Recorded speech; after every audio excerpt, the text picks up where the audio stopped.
Sawadee Kap. Hello and welcome to Daily Wisdom, Walking the Path with the Buddha. Today is our Pali Canon and English study group where we study the words of the Buddha. We're using this book series, The Words of the Buddha, The Path to Enlightenment, Revealing the Hidden. We're exploring volumes 2 through 13, and we're in volume 7 right now. We've studied chapters 11 through 20 as part of our preparation for this class, and now we come together as a way to allow you to seek guidance and clarification on anything that you read. If you're joining us for the first time, that's fine. We're going to actually be reading the chapters in class today. They're the words of the Buddha, and while we call them chapters, they're not, 50-minute long chapters or an hour-long chapter. It's relatively brief period to actually read the chapter. So someone in class will actually read the chapter during the class. Then I will share some teachings around that chapter and what the Buddha was actually saying. And then I'll open up to any questions that you guys might have. So if you've been reading prior to class, then you'll be able to join right along and ask any questions that you have. If you are joining us for the first time, you can still join in with the learning and then ask any questions that you have. And if you'd like to kind of join in preparation for next week, you can download these books by going to buddhadailywisdom.com, and there you'll see a button for free books. You can download all the books there, volumes 1 through 13. I suggest you start with volume 1, but if you would like to join into this program, you're welcome to do that because we're in volume 7, and we'll continue through the rest of the volumes all the way until we get to the very last one, and then we'll restart and go from the beginning all over again. So I'd like to welcome all of you, whether you're joining us for the first time or you've been joining us regularly. Thank you for deciding to dedicate time, effort, energy, and resources to learning and practicing Gotama Buddha's teachings. The more that you learn and improve the condition of your mind, it's only going to help you, those close to you, and all of humanity as you start practicing and causing less and less harm in the world. The way that we start our classes is we start with a brief meditation period in order to kind of prepare the mind for actually learning. Because if you've been going through your day and you've been doing any number of things, you might have a little bit of accumulated clutter that has accumulated. And it's kind of good to kind of clear that out, even if we just do, 5, 10, 15-minute meditation. And that way, when we're actually learning the words of the Buddha, you can actually be more focused and actually retain the teachings for a longer period of time. This will actually help you to then practice the teachings. And you can use this same approach in many aspects of your life, whether you're going into a business meeting, whether you're going to have an important conversation with a life partner or your children, your parents or siblings or friends. If you're headed towards something that you're going to really need a lot of concentration in, and you know that you haven't really been meditating that regularly, or your concentration feels a little bit lower, or you feel like the mind is a bit cluttered, you can actually do kind of a little brief meditation prior to going into that situation. Now, the ideal would be that you have 2 to 3 meditation sessions a day for 30 minutes or longer. That would be an ideal, consistent, ongoing practice. But you might find yourself in situations where you are doing that, but then you're going into a very important conversation. And when you experience that, that would be when you could do a 5, 10, 15-minute meditation just as a little top up. Not necessarily counting it for one of your 2 to 3 meditations per day, but at least preparing the mind and giving it the best chance possible to go into this important conversation and have the very best results. Because if the mind is cluttered, it's going to have difficulties putting together things like right intention, right speech, and right action in your individual conversations. And any harm that you put out, it's going to come back to you because of the natural law of karma. So you would like to have every single one of your conversations go really, really well, and that you're not operating through craving, anger, and ignorance, but instead through generosity, loving kindness, and wisdom. And this is going to help you to eliminate all that unwholesome karma. So feel free to use this same strategy of meditating prior to important situations or important conversations to help you in that conversation and actually be able to take good decisions and make good decisions for what it is that you're discussing. So if you'd like to join us for meditation, please do so. Go ahead and pull up a seat or have a seat on the floor. Maybe you need a meditation cushion. You would like to get your lower body comfortable. I tend to not give too much guidance in this class for meditation. We do that in our group learning program, which is on Sunday and Wednesday. Go ahead and make your body comfortable with your upper body erect. Close the eyes and start breathing in through the nose and out through the nose. Just establishing a nice, steady, consistent breath.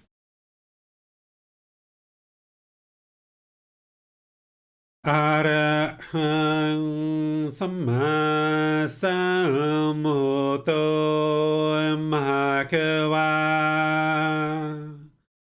Bhutang Bhagavanang Apivateyami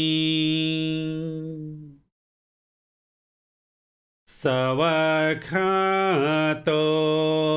Bhagavata Tammo Dhammang Namasami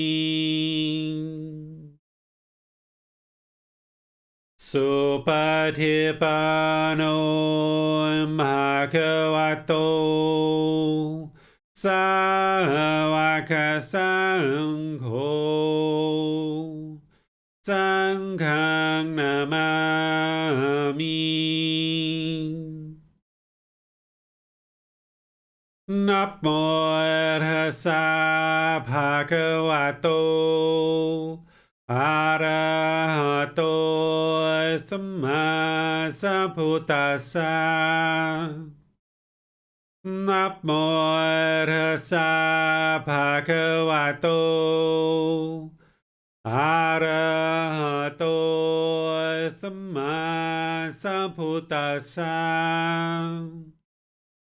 Namo Tassa Bhagavato Arahato Samma Sambuddhassa Iti piso Bhagava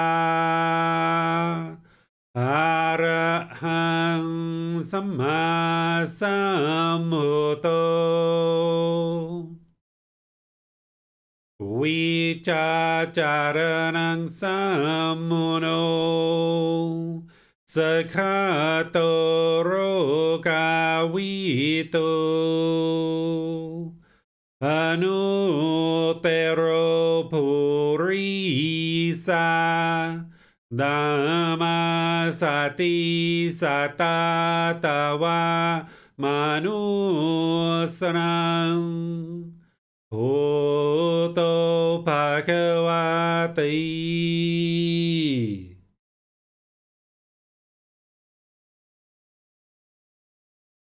You should be breathing in through the nose and out through the nose. Focus the mind on the breath. The air entering into the nose, that sound that you hear, or the sensation of air moving into the nose over the skin. This is the present moment. Whenever the mind is off the breath, cut that off and let it go. Come back to the breath. Fixate the mind on the breath, the present moment. Breathing in and out.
Arahang Samma Sambuddho Bhagava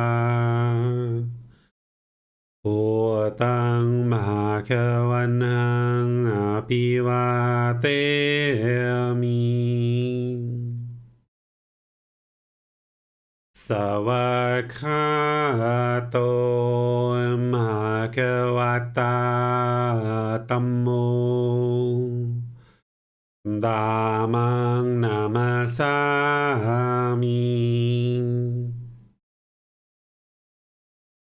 Supatipanno Bhagavato Sāvaka Sangho Sanghang Namami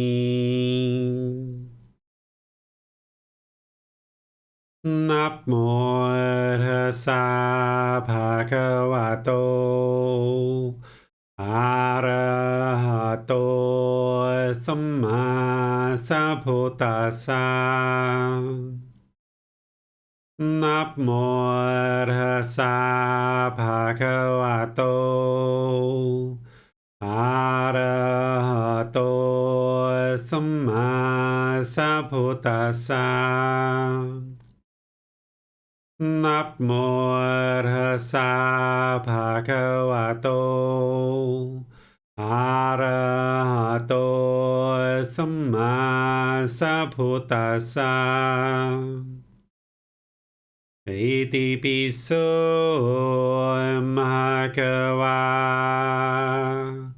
Arahang Samma Sambuddho Vicacaranang Samhuno Sakhato Rokavito Anutero Purisa Dhamma Sati Satatawa Manusram Bhuto Bhagavati.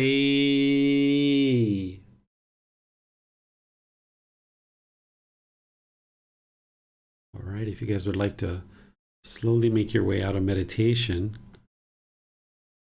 For those of you guys that have joined us since we started our meditation, welcome. Pleased to see you guys here. We're going to move into the learning part of our class where a student volunteers to read a particular chapter, and then afterwards I will teach anything that I would like to share on that particular chapter, keeping in mind that I've already explained each one of these chapters in a lot of depth in the actual books, and I'm only going to be able to teach to a certain level of detail in class. But then mostly what I'm going to be doing is opening up to your questions, because if you have learned these chapters before class or you learn them as they're being read in class, then you may have questions related to the actual chapters. So feel free to ask any questions that you like by putting those into Facebook, YouTube, or Zoom in the comment section. Our moderators will see that and be sure your question gets asked, or you can electronically raise your hand in Zoom and ask any questions that you like. So I'll just turn things over to all of you guys for any questions that you have, and we'll go ahead and progress through chapters 11 through 20 this week. Hello, teacher. Concentration by mindfulness of breathing leads to the destruction of the tense. Monks, concentration by mindfulness of breathing mindfulness meditation, when developed and cultivated, leads to destruction of the tense fetters. And how monks is concentration by mindfulness of breathing developed and cultivated so that it leads to the destruction of the tense. Here monks, a monk having gone to the forest, to the foot of a tree, or to an empty hut, sits down, having folded his legs crosswise, straightened his body, and set up mindfulness in front of him. Just mindful he breathes in, mindful he breathes out. Breathing in long, he knows I breathe in long, or breathing out long, he knows I breathe out long. Breathing in short, he knows I breathe in short, or breathing out short, he knows I breathe out short. He trains thus, experiencing the whole body. Repeat at chapter 1. He trains us, reflecting on letting go, I will breathe in. He trains us, reflecting on letting go, I will breathe out. It is in this way, monks, that concentration by mindfulness of breathing is developed and cultivated so that it leads to the destruction of the tense. All right. Thank you, Bossum. So let's start off by just describing what the taints are. What a taint is it's pollution. It's pollution of mind, or these fetters. The 10 fetters are the 10 individual specific problems that the Buddha describes as part of the unenlightened mind. And in order to get to enlightenment, you need to eliminate the 10 fetters. These are described in kind of a summary version as part of the 3 poisons, or the 3 unwholesome roots, or the 3 fires. And there we describe them as craving, anger, and ignorance, or the unknowing of true reality. But in true reality, these 3 poisons, or 3 unwholesome roots, go down into much more detail, described as the 10 fetters. This is a common teaching tactic that the Buddha used, where he would kind of layer his teachings one at a time, kind of deepening your understanding as you get deeper and deeper into his teachings. And in order for anybody to progress to enlightenment, you would need to ultimately come to understand what those 10 fetters are, which you can find throughout this book series and through the classes that I teach. You would need to know what those 10 fetters are and how to actually eliminate them as part of your practice. And what the Buddha is explaining here in this first paragraph, and essentially the entire teaching, is that breathing mindfulness meditation is one of the solutions to eliminating the taints, or the fetters. It's not the only solution. And it's important that you understand the Buddha's teachings in totality, that you don't just think that reading this one teaching, that's all you need is breathing mindfulness meditation, because there's a lot more than only breathing mindfulness meditation that you would need to eliminate the taints. But it's one part of it, because what breathing mindfulness meditation is doing is it's training the mind to let go. And what the unenlightened mind is doing is it's holding on to these 10 fetters. It's holding on to these, and that's why we stay trapped in the cycle of rebirth in the unenlightened state. That's what a fetter is. It's like a ball and chain around your ankle that is keeping you trapped in the unenlightened state, thus being trapped in the cycle of rebirth. So in order to get liberated from discontentedness and get liberated from the cycle of rebirth, you need to eliminate the fetters.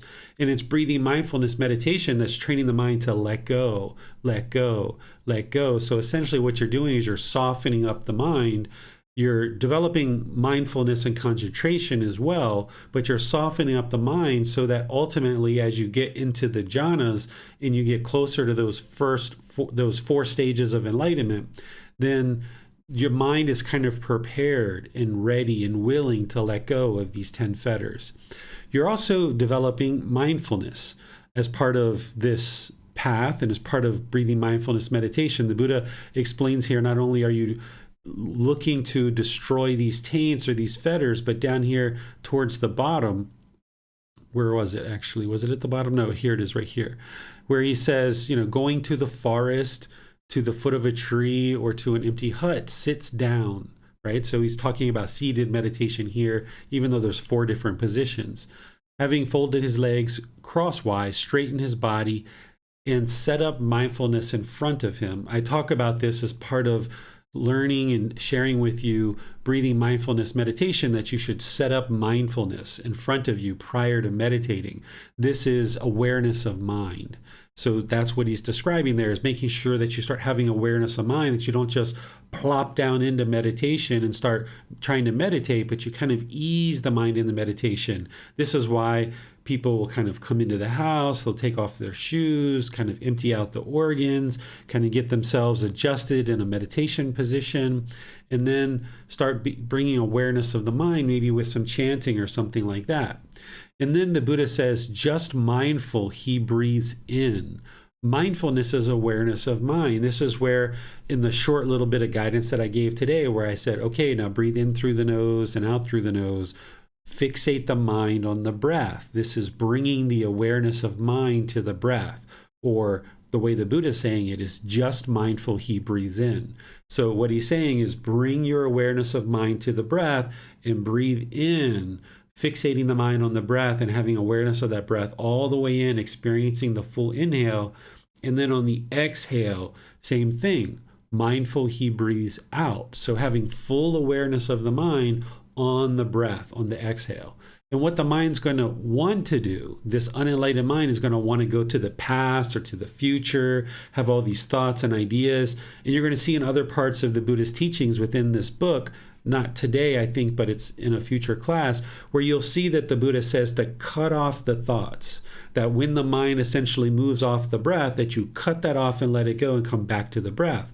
This is what slowly trains the mind to be more easily able and willing to let go. So you're cultivating this awareness of mind, or this mindfulness. You're cultivating this concentration or this singleness of mind, focusing on the breath. And you're training the mind to really easily let go, so that when you're in daily life and you see something that's disagreeable to the mind and you feel a little bit of frustration or anger starting to arise, you can cut that off and let it go, because you've trained that way in meditation. If you train that way in meditation over a consistent long-term period, then in daily life, when you see certain things that are starting to produce conditioned pleasant feelings, painful feelings, or feelings that are neither painful nor pleasant, and you start becoming aware of those bodily sensations that are kind of the precursor to the feelings coming into the mind, then when you're aware of that, you can cut it off and let it go. And then this person eventually will have eliminated all the craving, desire, attachments that are causing these discontent feelings to arise. And eventually you can get to the point where you see that exact same thing occur that once arose all kinds of anger, but you cut that off so many times that now you can see that same exact thing and the mind is completely peaceful despite what's going on. You no longer view this as a disagreeable thing. Instead, you just realize that it's something that's happening in the world, it's impermanent, and there's no reason to allow your mind to get shaken up by it. So here the Buddha is explaining how breathing mindfulness meditation is part of the practice to eliminate these 10 fetters and ultimately get to enlightenment. This part here in the middle, this references back to chapter 1, which we studied last week, where there's a whole long series of guidance that the Buddha provides as a way to lead you into meditation. Just like when I do kind of a full meditation guidance where I'm guiding newer students, I will guide them for a longer period of time. There are certain statements that a teacher will make to kind of guide the students towards meditating, and then we'll just kind of stop talking and let the student do the work for an extended period of time. And this is the statements that the Buddha used, and you can see them in chapter 1 of this book, because I didn't repeat them over and over because they show up many times in this book. But you can see what those statements are. These aren't statements that you need to repeat in the mind necessarily. You can, but you're not interested in doing that all the time. You would ultimately like to get to the point where you can go into meditation, ease the mind in there, do the work that you need to do, cutting off all the thoughts, coming back to the breath, and then ease the mind out. But for a period of time, you might need to use some of this guidance, and the guidance that I give or the guidance that the Buddha gives, in order to ease the mind into meditation. And then when you're in meditation, you should just be having the body, the mind, and the breath, focusing on the breath with the mind to arise mindfulness, arise concentration, and eliminate craving, desire, attachment by cutting off any thoughts and letting it go. So let me see what questions you guys have on this chapter. Yes, teacher. So one cannot be able to practice meditation all the day, but one can be able to cut off at least the unwholesome thoughts all over the day, right? Yes. So our meditation is a dedicated, active, independent, purposeful training session where we're using either seated, standing, lying, or walking positions. We're actively training the mind through this purposeful, dedicated practice to train the mind. And we're cutting off all thoughts in meditation. That's our training. But then throughout all other times of your day, whenever you observe an unwholesome thought arising in the mind, you take effort, using right effort as part of the Eightfold Path, to cut off and let go of that unwholesome thought that is arising in the mind. You can't actually meditate all day long, but you can practice mindfulness all day long. You can practice awareness of mind. And when you have the awareness that there's these unwholesome thoughts arising in the mind, you cut them off and let them go. And that'll get easier and easier as you practice breathing mindfulness meditation. And in your daily life where you see wholesome thoughts, you support those, you encourage those. So if generosity comes into the mind, or loving kindness, or compassion, or equanimity, or any of these other feelings or mental states come into the mind, you support those, encourage those, don't allow those to fade because they're wholesome. But in daily life, the unwholesome thoughts is what you're cutting off. Our training in meditation, we're cutting off all thoughts just to train the mind to easily let go, much like a athlete will train in cardiorespiratory different exercises, maybe weight training, maybe agility training, and all different kinds of other training. But maybe their sport is swimming, and that's what they do is they swim. But yet they're doing all these other exercises during their training. In daily life, they're swimming. So the same thing with us is our training is very different than what we do in daily life. Our training is cutting off all thoughts, even though you know there's going to be thoughts. You're never going to be able to eliminate thoughts in meditation. Even when the mind is enlightened, you're still going to have the occasional thought. But you, through cutting off all thoughts, over time, you will still the mind, you will quiet the mind, you'll get these longer and longer periods of peacefulness. And the way that that happens is through meditation, yes, cutting off all thoughts. But then in daily life, when you see unwholesome thoughts come up, you cut those off and let them go. In daily life, when wholesome thoughts are arising, you support those, you encourage those, not allowing them to fade.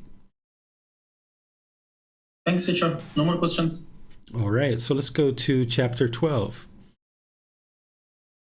Yes, and the next volunteer is Miranda. Great fruit and benefit of breathing mindfulness meditation, anapanasati. Monks, one thing, when developed and cultivated, is of great fruit and benefit. What one thing? Mindfulness of breathing, breathing mindfulness meditation. And how, monks, is mindfulness of breathing developed and cultivated so that it is of great fruit and benefit? Here, monks, a monk, having gone to the forest, to the foot of a tree, or to an empty hut, sits down. Having folded his legs crosswise, straightened his body, and set up mindfulness in front of him. Just mindful he breathes in, mindful he breathes out. Breathing in long, he knows, I breathe in long. Or breathing out long, he knows, I breathe out long. Breathing in short, he knows, I breathe in short. Or breathing out short, he knows, I breathe out short. He trains thus, experiencing the whole body, repeated as in chapter 1. He trains thus, reflecting on letting go, I will breathe in. He trains thus, reflecting on letting go, I will breathe out. It is, monks, when mindfulness of breathing, breathing mindfulness meditation, is developed and cultivated in this way, that it is of great fruit and benefit. All right. Thank you, Miranda. Appreciate that. So you're going to see a general theme in this book, Volume 7, that the Buddha is always pointing to breathing mindfulness meditation, saying, this is the way to enlightenment. He says that many different times, many different ways. Sometimes he just says it as simply as this, is just saying, hey, it's great benefit. Other times he includes explaining to you that it's going to lead to enlightenment. Other times he talks about it like the last chapter, that it eliminates the 10 fetters.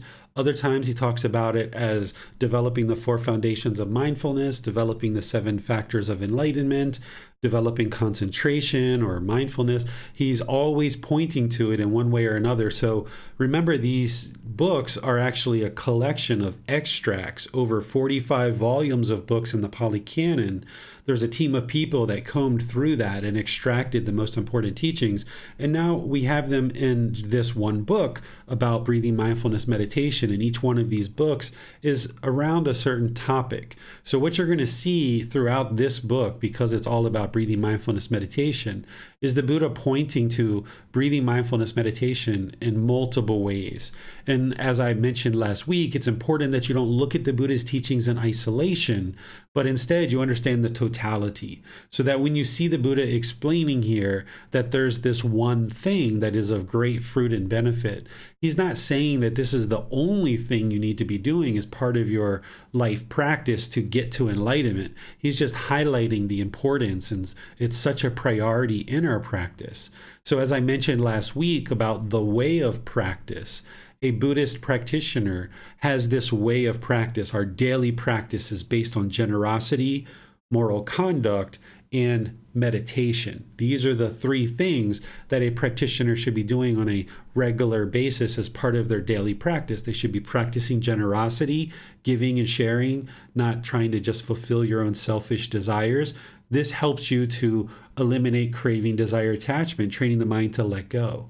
And then you practice this moral conduct that we see in the Eightfold Path, which is right speech, right action, and right livelihood. And then the 5 precepts and other teachings plug into that. So by practicing good, wholesome moral conduct, we're not causing harm to others, so therefore harm isn't coming back to us. And then that third component of the way of practice is meditation. And that's so important that we do that on a daily basis. So our daily life becomes practicing generosity, practicing moral conduct, and practicing meditation. And this is how you gradually, slowly train the mind towards enlightenment. And of course, there's other teachings that are part of this, which is the whole entire Eightfold Path, the Four Noble Truths plugging into that, the 5 precepts plugging into that, understanding the natural law of karma, what is merit, understanding how to really develop a really well-refined meditation practice, understanding the 3 unwholesome roots of craving, anger, and ignorance. We could go on and on and on of all the things that you need to learn in order to get to enlightenment. But if you would really like to simplify and really look at, what do I need to be practicing on a regular, daily, consistent basis? It's generosity, moral conduct, and meditation. These are the 3 things that we call the way of practice. And the Buddha's pointing to that here is, always pointing to meditation, and specifically breathing mindfulness meditation. Even though he talks about loving kindness meditation, and that's really important, the antidote of loving kindness meditation is fixing or resolving or remedying ill will. That anger, hatred, ill will is being eliminated through practicing loving kindness meditation. That's one of the fetters out of the 10 fetters. But if you look at craving, desire, attachment, it really runs through almost all of the fetters pretty much. That craving, desire, attachment is such a significant problem, such a primary problem in the unenlightened mind. This is why breathing mindfulness meditation takes such a priority. And you see that the Buddha points to this quite often. Any questions on this chapter? Yes, teacher. Talking about the great fruit and benefit. Since I started learning and practicing these teachings, I'm observing that the effort that I need to do to bring the mind to the present moment is less and less. Is this something that normally happens, or I'm doing something wrong? Yeah, this is actually quite normal, that as you progress and you practice more and more, you'll see that the benefits are accumulating. So when we first start, the mind is very polluted, it's heavily defiled. These fetters are very firmly rooted. There's these taints and pollution of mind that is just, essentially taken over the mind. And then as we start practicing, we're 6 months in, a year and a half, 2 years in, we've cleaned out a lot of this aspects of the mind. A lot of this pollution has been cleaned out. So what you realize is that you can get into the present moment and you can keep the mind residing there, for longer and longer periods of time, and it takes you less effort to move the mind into there. So where initially you might have really struggled with just getting 5 or 10 minutes of meditation, as you kind of accumulate the benefits, you'll notice that it becomes easier and easier. So it's kind of like the way I think about it when we first start out, it's like an empty bucket. And we go over to a trough of water and we start scooping this water into the bucket. Those first many scoops, the bucket's empty, and it's really hard because our muscles aren't really well developed to scoop this water and start accumulating the water in the bucket. But after we do that for a period of time, we get halfway or 3/4 full of a bucket, it becomes a lot easier because our muscles are now more attuned to scooping this water. We're observing that more and more water is collecting, and next thing you know, this bucket of water is overflowing with water. And now the sun's going to evaporate some of the water. But then it's so easy to just fill up the bucket again because there was only a little bit of water that evaporated. Whereas if you only have a little bit of water in the bucket and the sun evaporates the water, it's a lot harder to fill it back up again. So another analogy for those of you guys that aren't into buckets of water, maybe you're into snow. It's like rolling a snowball. You start out kind of packing the snow. It's kind of hard to get the snow sometimes packed together. You kind of lay it on the ground, and sometimes it takes a little while to get it started. But once you get it started and you get it rolling and it gets really big, it's so easy to accumulate this bigger and bigger snowball.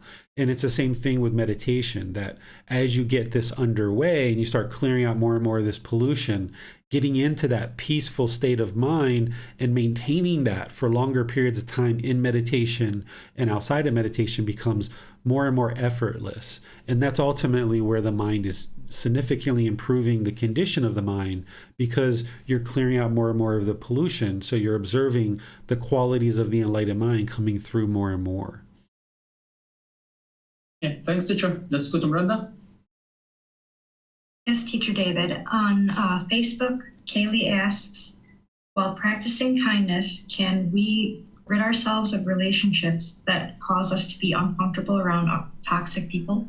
Yes, this is part of cleaning up your Gama, that once you're on this path and you understand right view, for example, that all of your discontent feelings are being caused by your own mind, and you know that there's craving, desire, attachment there.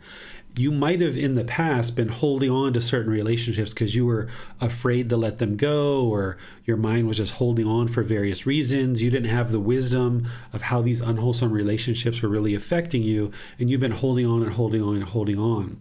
And now you've got to the point where, yeah, there's discontentedness in the relationship. You might decide that you would like to kind of move on and beyond this relationship. You recognize that it's still your discontentedness, that you're causing your own discontentedness, but you realize that this relationship is such that you're not interested in trying to repair it or make it, improve it or anything like this, that it's just best to kind of move on. And you can do this without judging the individual and looking down on them. You can practice loving kindness, which is a genuine interest in seeing this being be well. You can practice compassion, which is concern for their misfortune. But then, because of wise decision making, and you know what your relationship has been like with this person, you just choose to move on. I don't suggest that you go to this person. This is sometimes what people will do, is go to this person and confront them and tell them that you're no longer going to be their friend or you're moving on and things like this. Unless, of course, it's a significant other, like a life partner, you're going to have to just have a discussion to end the relationship. But if it's just a friend or an acquaintance or somebody that you can just choose to no longer call on the phone, or maybe you just choose to, maybe not answer the phone as much when they call, or you just choose not to go out with them anymore, you don't have to confront the relationship and say that you're going to move on. You can just move on and just kind of slowly move away from the relationship. And this will be best for their mind and your mind.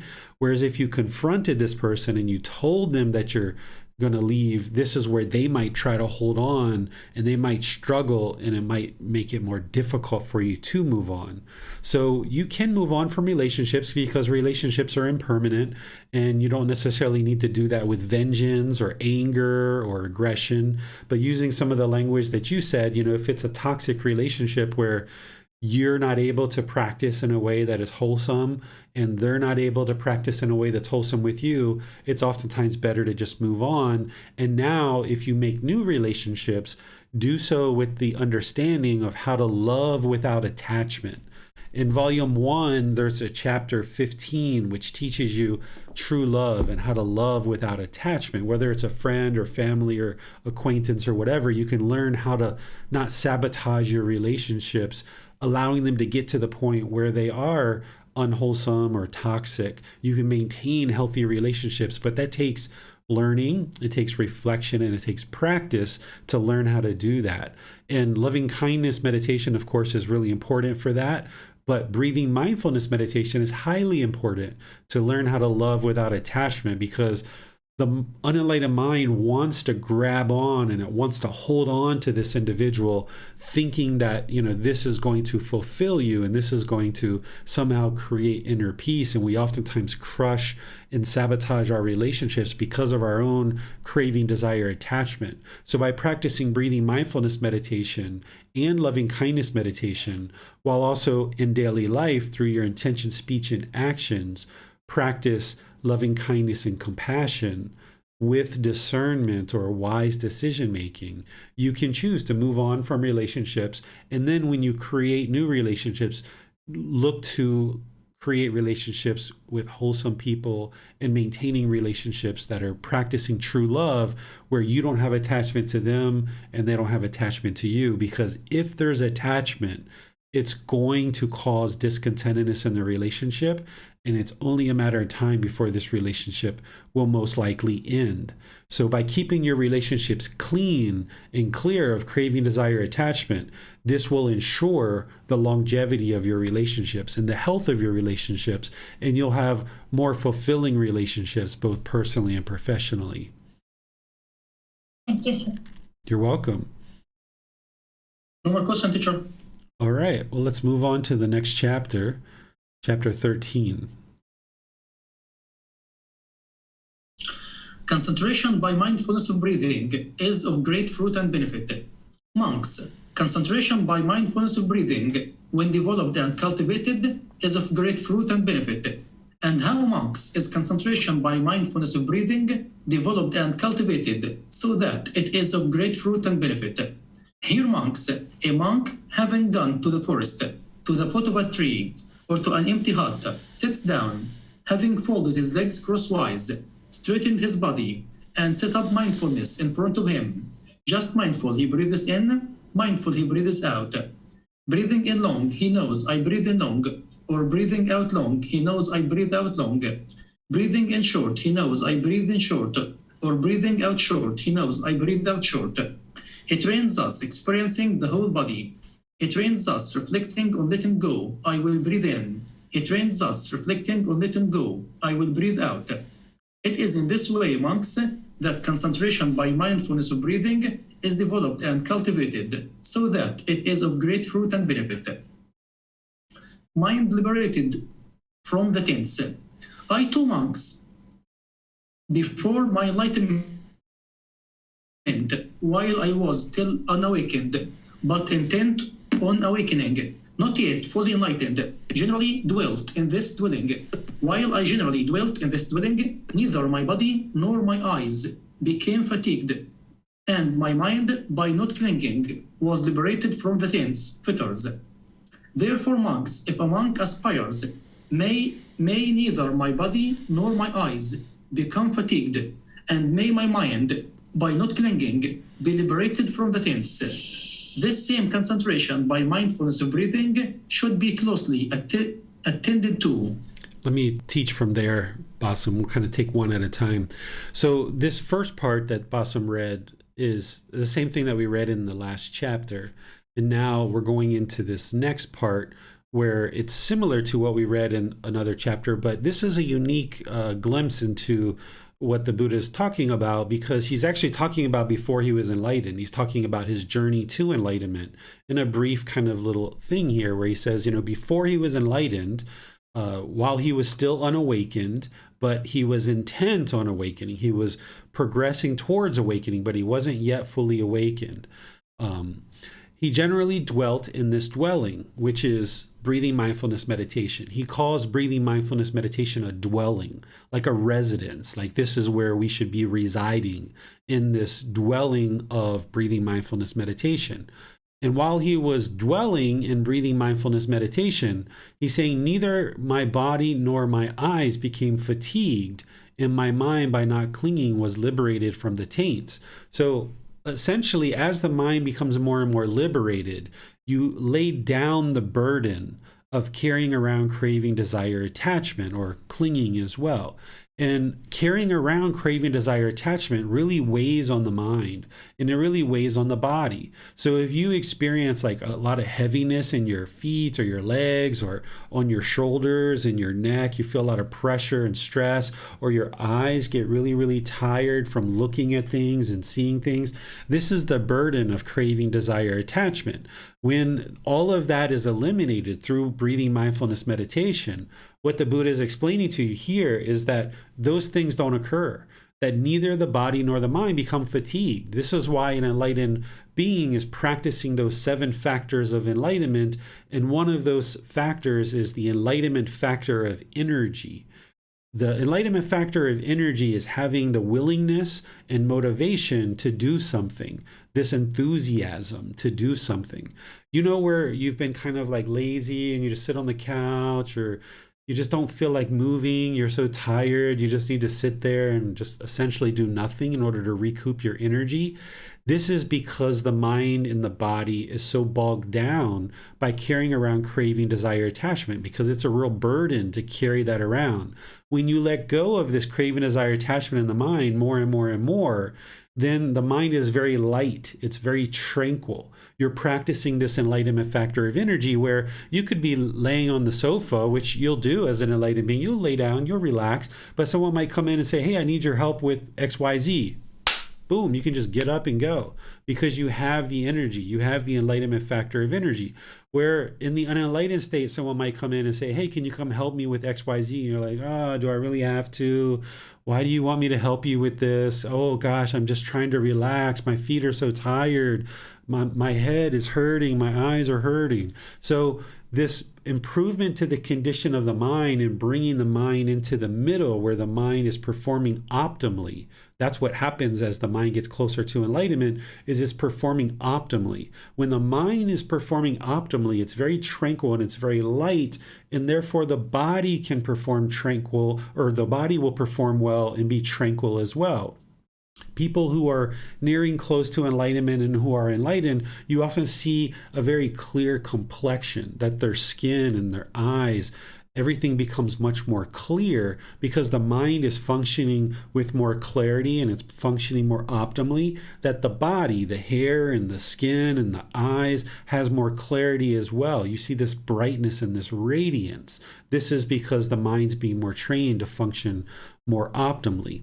And then the Buddha, rather than trying to push everybody and saying, you know, since I feel this way and since this is my results, all of you have to do that too, he doesn't teach that way. He just says, this is what I experienced as part of my enlightenment. And then this next paragraph, he says, okay, if anybody should aspire, should neither my body nor my eyes become fatigued, and may my mind by not clinging be liberated from the taints, this same concentration by mindfulness of breathing should be closely attended to. This is how a Buddha teaches. They don't push, they don't guilt, they don't shame, they don't fear people into practicing their teachings, because part of getting to enlightenment is to eliminate guilt, shame, and fear, among other things. So he's not pushing people, he's not harassing people, he's not standing on the street corner, beating a drum, holding up a sign, trying to tell everyone they're doomed if they don't practice his teachings. Instead, what a Buddha is going to do is say, this is the experience I had, here's what it took for me to get to that experience, and if you would like to experience that too, here's how to do it. Right? Because he's already experiencing this peacefulness. He doesn't have a craving and a desire for everyone to get enlightened. He knows that his teachings will lead everyone to enlightenment, but he doesn't have this longing and yearning for that to occur. He knows that that needs to happen gradually. He even knew during his lifetime that it wouldn't be his lifetime that all of humanity would become enlightened. He knew it would be much later after his death. So here, this is a great place to observe how a Buddha introduces his teachings to others, that they don't push, they don't force. This is something that you can see in the news sometimes, or on your street corners. You can even see this in Facebook sometimes, where people are pushing others to learn the teachings that they feel that they understand. This is one of the ways to know that someone isn't enlightened. If they're pushing and forcing and pressuring somebody to do something, then they still have craving, desire, attachment. And this is a perfect example of how an enlightened being, i.e. a fully perfectly enlightened Buddha, is just saying, these are my results, this is what I experienced, here's how I did it, and if you would like to do that too, here's what I would suggest for you. So this little 2 paragraphs is sharing a lot of content that you can glean from here. Any questions on this part so far? No questions here. All right, so we'll go to the next part. Abandoning the memories and intention connected with the household life. Therefore, monks, if a monk aspires, may the memories and intentions connected with the household life be abandoned by me. This same concentration by mindfulness of breathing should be closely attended to. Okay, so we talked about this last week because this was also showing up in a chapter last week, but I'll just remind you guys that, as you move from household life into ordained life, which the Buddha is talking to ordained practitioners, there are certain pleasures and certain things that they enjoyed as part of their household life that they're no longer experiencing as part of this ordained life. So the Buddha is essentially sharing with them, cut that off, let that go, leave it in the past so that you can focus on the present moment. And we can learn from this same teaching, because even if you were a household practitioner in the past and you intend to maintain the lifestyle of being a household practitioner, you can still attain enlightenment as a household practitioner, but things that occurred in the past, you're going to have to let them go. Whether they were pleasant or whether they were painful, you're going to have to let them go and train the mind to let go. And it's breathing mindfulness meditation that does that. So if right now you don't really have much money, but in the past you had a whole lot of money, and you were able to afford things in a way that you can't afford any longer today, you're going to have to let go of thinking that you're rich or you're wealthy or that you can afford all of these things. You have to cut that off and let that go, all those pleasures that you indulged in. Or if you had certain painful experiences in the past, maybe you had verbal abuse or physical abuse or sexual abuse, or maybe you were really bad in school and people mocked you and bullied you or things like this. In order to get to enlightenment, you have to leave all that in the past. And the way to do that is through breathing mindfulness meditation, cutting off those thoughts and letting them go. And then in daily life, as they arise, you cut them off and let them go as well. And then that way you focus on the here and now, and you make decisions based on the here and now, not based on things from the past. Questions on this little section here? No question, teacher. All right. Avoiding both the unrepulsive and the repulsive, residing equanimous, mindful, and clearly comprehending. Therefore, monks, if a monk aspires, may I reside perceiving the repulsive in the unrepulsive. This same concentration by mindfulness of breathing should be closely attended to. If a monk aspires, may I reside perceiving the unrepulsive in the repulsive. This same concentration by mindfulness of breathing should be closely attended to. If a monk aspires, may I reside perceiving the repulsive in the unrepulsive and the repulsive. This same concentration by mindfulness of breathing should be closely attended to. If a monk aspires, may I reside perceiving the unrepulsive in the repulsive and the unrepulsive. The same concentration by mindfulness of breathing should be closely attended to. If a monk aspires, avoiding both the unrepulsive and the repulsive, may I reside equanimous, mindful, and clearly comprehending. This same concentration by mindfulness of breathing should be closely attended to. Okay, so here the Buddha is helping you to bring the mind to the middle. Here he first starts out with saying perceiving the repulsive and the unrepulsive. The unrepulsive would be something that's agreeable, something that's pleasurable. That he's using this language of unrepulsive, but essentially it's this pleasurable, agreeable thing.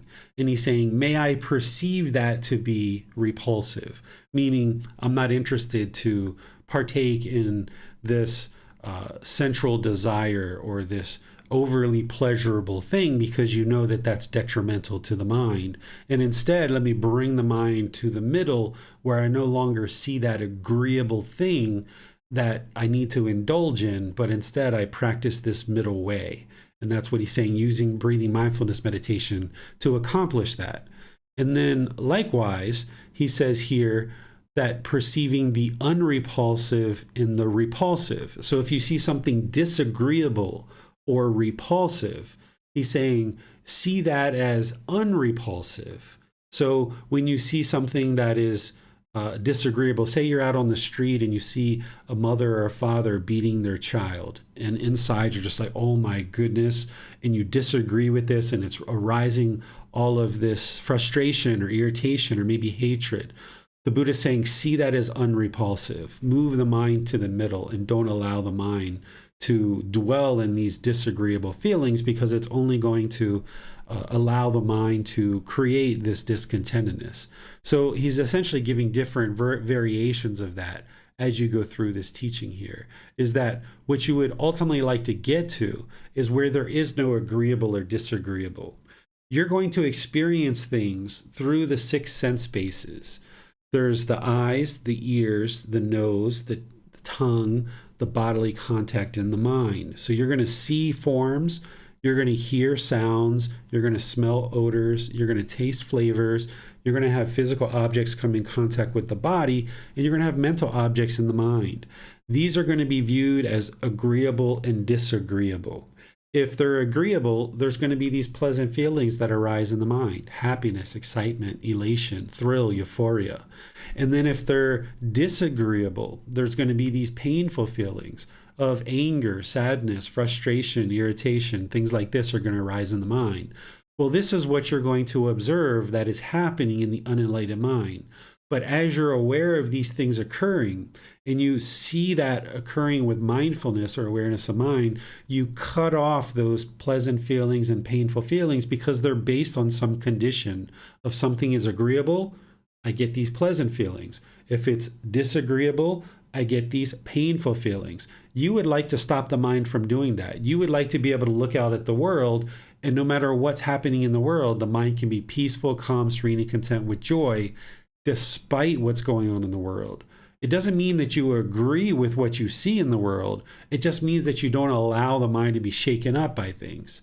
So what you need to ultimately get to as you practice more and more breathing mindfulness meditation, and you become more aware of this complete path, is that there is no more agreeable and disagreeable. It's just things that are happening, and it's all impermanent, and you're just going to make the choice to remain peaceful, calm, serene, and content with joy, create a stable mind where it's unaffected by all of this impermanence in the world. And that's what the Buddha is giving you guidance here on, where he says, reside equanimous. Equanimity is this evenness of temper, this calmness, this composure, especially in difficult situations. So if you lack calmness, then you're not going to have mindfulness, you're not going to have concentration, and you're not going to have wisdom. You can't access the wisdom to make wise decisions. So if your mind is uncalm and it's shaken up by every little thing that you see, that you hear, that you smell, that you taste, that comes in contact with the body, your thoughts that are in the mind as mental objects, if your mind's shaken up by all this stuff, your mind is uncalm. Therefore, you're not going to be able to practice mindfulness or awareness of mind. Therefore, you're not going to have concentration or singleness of mind. Therefore, you're not going to be able to access the wisdom to make wise decisions and to improve the situation. This is where, if you've ever gotten a phone call about something traumatic going on in your family or in your work, and your mind was shaken up by it, and you made a whole bunch of rapid decisions, and you actually made the situation worse because the mind was uncalm, you didn't have mindfulness, concentration, you weren't able to access your wisdom, and you made the situation worse. And this can happen with painful experiences, but it can also happen with pleasant feelings too. You can become so overjoyed, or so much happiness, so much pleasure in the mind, that the mind is uncalm, therefore it doesn't have mindfulness, concentration, or wisdom. So the Buddha is guiding you here to move the mind away from those repulsive things, those things that you see as disagreeable. Move the mind away from that, seeing that as just something that's happening. And then when you see something pleasurable or agreeable or unrepulsive, he's saying move your mind away from that too, so that you can just reside in the middle with equanimity, this calmness, this composure, this evenness of temper, especially in difficult situations. Any questions on this one? Yes, teacher. Let's go to Miranda. Yes, sir. If this is being understood correctly, if the enlightened mind encounters, for instance, an unpleasant sight like a piece of rotten food, there would be no feeling of disgust. The enlightened mind would simply see this with the eyes and know it's just a piece of rotten food and deal with it accordingly without any unpleasant feelings.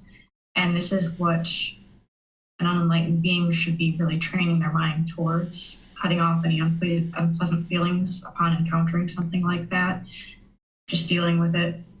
Exactly. When you pull out that rotten food and you see it with your eyes, you smell it with the nose, instead of like, oh gosh, that's so horrible. Who left this in here? Right? Start complaining about it. We just take it out like, oh, okay, it's rotten food. Yeah, it stinks. Let me put it away. Let me throw it away. You see it as impermanent, and you know that the sight is impermanent, the odor is impermanent, and there's no reason to allow the mind to be shaken up by it. Whereas if the mind craves to only smell pleasant things, when we smell that unpleasant thing, then the mind's going to be shaken up by it. Or when you see something unpleasant, then the mind's going to be shaken up by it. So when we see things or smell things or hear things, any of these six sense bases, when it's interacting with something, you should always be reminding yourself that it's impermanent. Whether it's pleasant or whether it's painful, you know that you can't latch on to this pleasant thing, because if you do, it's only a matter of time before that's impermanent, and then the painful things are going to come in. So you're 100% correct, Miranda, that an enlightened being is just going to see it as a bunch of impermanence, deal with it appropriately, no sense in getting negative, no sense in being hostile or aggressive or blaming anyone for it. Let me just deal with it. If I need to talk with people in the house in order to perhaps ensure this isn't happening very frequently, then okay, I'll have that discussion with using the 5 factors of well-spoken speech, or maybe not. Maybe it's like a one-time thing, once every 6 months, no big deal. I'll throw it out, deal with it, on to the next thing. And the enlightened being isn't going to be shaken up by that. They're just going to see that it's impermanent and move on, deal with it appropriately. Okay, thank you, sir. You're welcome. No more question. All right. Residing in the first, second, third, and fourth jhana.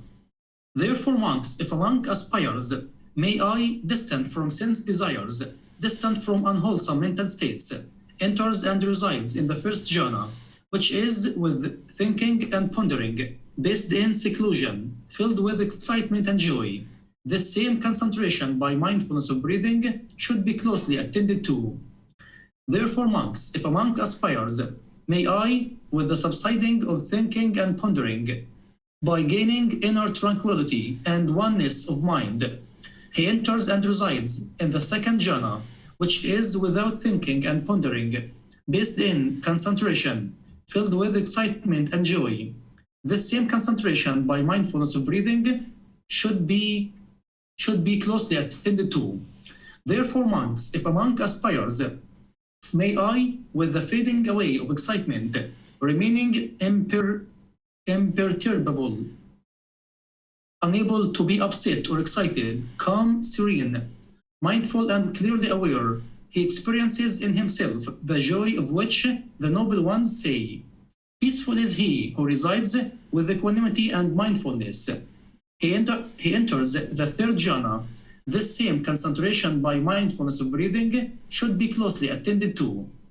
Therefore, monks, if a monk aspires, may I, having given up pleasure and pain, and with the fading away of former gladness and sadness, he enters and resides in the fourth jhana, which is beyond pleasure and pain, and purified by equanimity and mindfulness.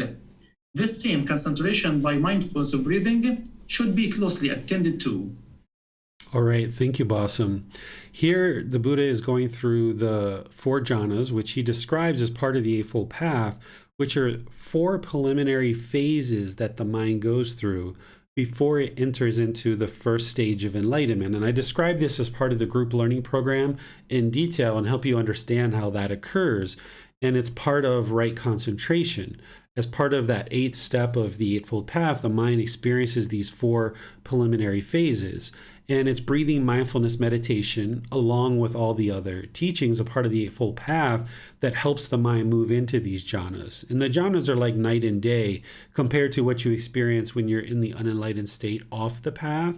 And even in the unenlightened state on the path, when you first start the path and you're progressing, once the mind moves into the jhanas, it's really, really noticeable.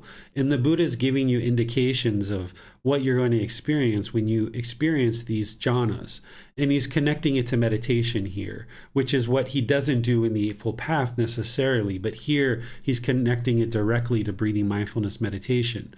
Unfortunately, a lot of people in the world think that the jhanas are meditation. They actually have created meditations after the Buddha's death that they call jhana meditation. And they think if you meditate in a certain way that you will produce this jhana in meditation. And that's actually the jhana when you're in the meditation itself.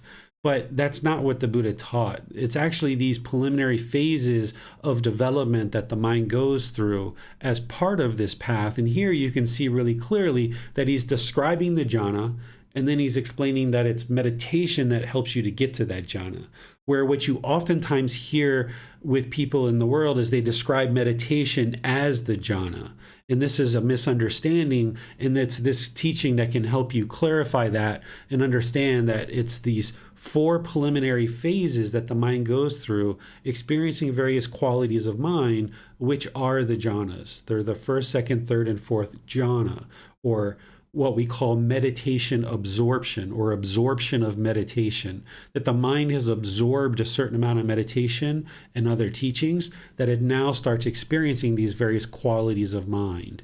And these are preliminary phases that the mind will experience before getting into the first stage of enlightenment. And you don't necessarily have to do anything special in order to get to these jhanas. What you do is you learn, reflect, and practice the Eightfold Path. And as a result of practicing the Eightfold Path, you will start to experience these jhanas.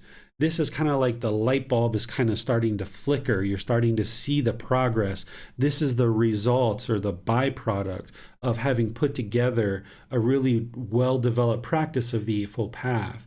So this is an indication to the practitioner, hey, you're doing things really well, because you won't experience the jhanas if you're not putting together the teachings on a very regular, consistent basis. So this is helping you to see that, okay, things are moving along pretty well, because now you're starting to experience these various qualities of mind.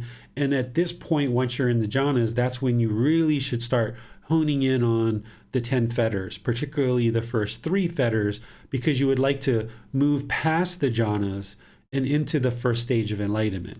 Because once you're in the first stage of enlightenment, the mind won't regress backwards from there. But when you're in these jhanas, the mind can actually regress out of these jhanas. So you'll get these kind of glimpses of what enlightenment looks like when you're in the jhanas. And there's a lot of people who are in the jhanas, or I shouldn't say a lot, but there's certain people who are in the jhanas who think that they're actually enlightened, but they're not. They're actually just experiencing the jhanas. But there's such a difference in night and day between the jhanas and being off the path or even on the path, that because of the big difference between the quality of the mind in the jhanas and outside the jhanas, a lot of people think that they actually have attained enlightenment when they're actually just experiencing the jhanas, and these are temporary. And it's really important to understand that you're not experiencing enlightenment, because if you were to become complacent, then your mind can backslide and move out of these jhanas. Where once you move through the jhanas and past the jhanas into that first stage of enlightenment, then the mind is firmly rooted in that first stage of enlightenment, and it won't regress from there. So no reason to allow the arrogance or pride or conceit to arise as you start observing the quality of the mind improving through experiencing the jhanas. Instead, just realize that that's what it is, that it's the jhanas, they're temporary. Wow, this is utterly amazing. Had no idea that the mind could feel this good. But the really, really good stuff is for the 4th stage of enlightenment. So when you get a taste of what an improved condition of mind is like in these four jhanas, and you start realizing what the real potential is, what you experience in the jhanas is minuscule compared to what you experience once the mind gets to the fourth stage of enlightenment as an arahant. But sometimes people get so enamored with the pleasure and the bliss that is experienced in the jhanas that they think that they're enlightened, and then they don't actually progress to experience the full results of this path, the ultimate goal of enlightenment, because they kind of bottom out and they kind of become complacent, not realizing that they're not actually enlightened. And then even worse yet, they can actually regress and move out of those jhanas as well. So the Buddha here is just explaining what those jhanas are, and that it's breathing, mindfulness, meditation, and of course all the other steps on the Eightfold Path that is going to help you get to those jhanas. You wouldn't be able to just meditate your way to the jhanas. So if you had a really good meditation practice going on, but yet you still weren't practicing right speech, you're not going to be able to see the jhanas. Or if you had a really good meditation practice, but you weren't practicing right action, for example, you were harming people through your bodily actions, you're not going to be able to experience the jhanas. So meditation is an important part to experience the jhanas, but you need to put together all the other factors of the path as well to be able to experience those jhanas and then ultimately move beyond them. That would be the ultimate goal. Any questions here? Questions here. All right. Residing in the formless perceptions. Therefore, monks, if a monk aspires, may I, with the complete transcendence of perceptions of forms, with the passing away of the perceptions of sense reactions, with non-attention to perceptions of diversity, aware that space is infinite, enter and reside in the base of the infinity of space. This same concentration by mindfulness of breathing should be closely attended to. Therefore, monks, if a monk aspires, may I, by completely transcending the base of the infinity of space, aware that consciousness is infinite, enter and reside in the base of the infinity of consciousness. The same concentration by mindfulness of breathing should be closely attended to. Therefore, monks, if a monk aspires, may I, by completely transcending the base of infinity of consciousness, aware that there is nothing, enter and reside in the base of nothingness. The same concentration by mindfulness of breathing should be closely attended to. Therefore, monks, if a monk aspires, may I, by completely transcending the base of nothingness, enter and reside in the base of neither perception nor non-perception. This same concentration by mindfulness of breathing should be closely attended to. Okay, so here these are four formless perceptions. So we have the four jhanas and the four stages of enlightenment. And then we have these four formless perceptions, or these four additional attainments. Everybody who attains enlightenment is going to experience the four jhanas, and they're going to have to move through the four stages of enlightenment in order to get to enlighten as an arahant, that fourth stage of enlightenment. These four formless perceptions, or these other attainments, not everybody is going to experience these. There's certain attainments that everyone will experience in order to get to enlightenment, but there's one or two of these that all beings aren't going to actually experience. I explain these in detail in this chapter of what each one of these are and which ones are going to be experienced by everyone and which ones aren't going to be experienced by everyone. So rather than go through that and discuss that in detail today, I would like to just direct you to the explanation that I explained it in detail in this chapter, and then just accept any questions that you guys have on that right now, if there's any questions about it. Doesn't appear to be any question for this part, teacher. Okay, if you guys have any questions on this, those of you guys that haven't read it yet, once you read my explanation, if you have any questions, you can put that into Facebook as a post. You can send me a private message, or you can schedule a personal guidance session, and I'll be pleased to explain it to you in more detail to help you understand in more clarity. But I think you'll find that the explanation is quite clear. All right, so here's the next one. residing in the elimination of perception and feeling. Therefore, monks, if a monk aspires, may I, by completely transcending the paths of neither perception nor non-perception, enter and reside in the elimination of perception and feeling. The same concentration by mindfulness of breathing should be closely attended to. Okay, this is another one that I explain in the explanation. So if there's any questions you guys have now, I can accept those. And if you don't have any questions, then you have those other methods that you can get clarification if you ever need clarification on these. Well, all that is felt, not being delighted in, will become cool right here. When monks, the concentration by mindfulness of breathing has been developed and cultivated in this way, if he feels a pleasant feeling, he understands it is impermanent. He understands it is not held to. He understands it is not delighted in. If he feels a painful feeling, he understands it is impermanent. He understands it is not held to. He understands it is not delighted in. If he feels a neither painful nor pleasant feeling, he understands it is impermanent. He understands it is not held to. He understands it is not delighted in. If he feels a pleasant feeling, he feels it without holding on to it. If he feels a painful feeling, he feels it without holding on to it. If he feels a neither painful nor pleasant feeling, he feels it without holding on to it. When he feels a feeling terminating with the body, he understands, I felt a feeling terminating with the body. When he feels a feeling terminating with life, he understands, I feel a feeling terminating with life. He understands with the breakup of the body, following the exhaustion of life, all that is felt, not being delighted in, will become cool right here. Just as monks, an oil lamp burns in dependence on the oil and the wick. And with the exhaustion of oil and the wick, it is exhausted through lack of fuel. So too monks, when a monk feels a feeling terminating with the body, he understands, I feel a feeling terminating with the body. When he feels a feeling terminating with life, he understands, I feel a feeling terminating with life. He understands with the breakup of the body, following the exhaustion of life, all that is felt, not being delighted in, will become cool right here. Okay, thank you, Bassam, for reading all of these. So here the Buddha is explaining a lot of different facets of how we understand discontentedness of pleasant feelings, painful feelings, and feelings that are neither painful nor pleasant.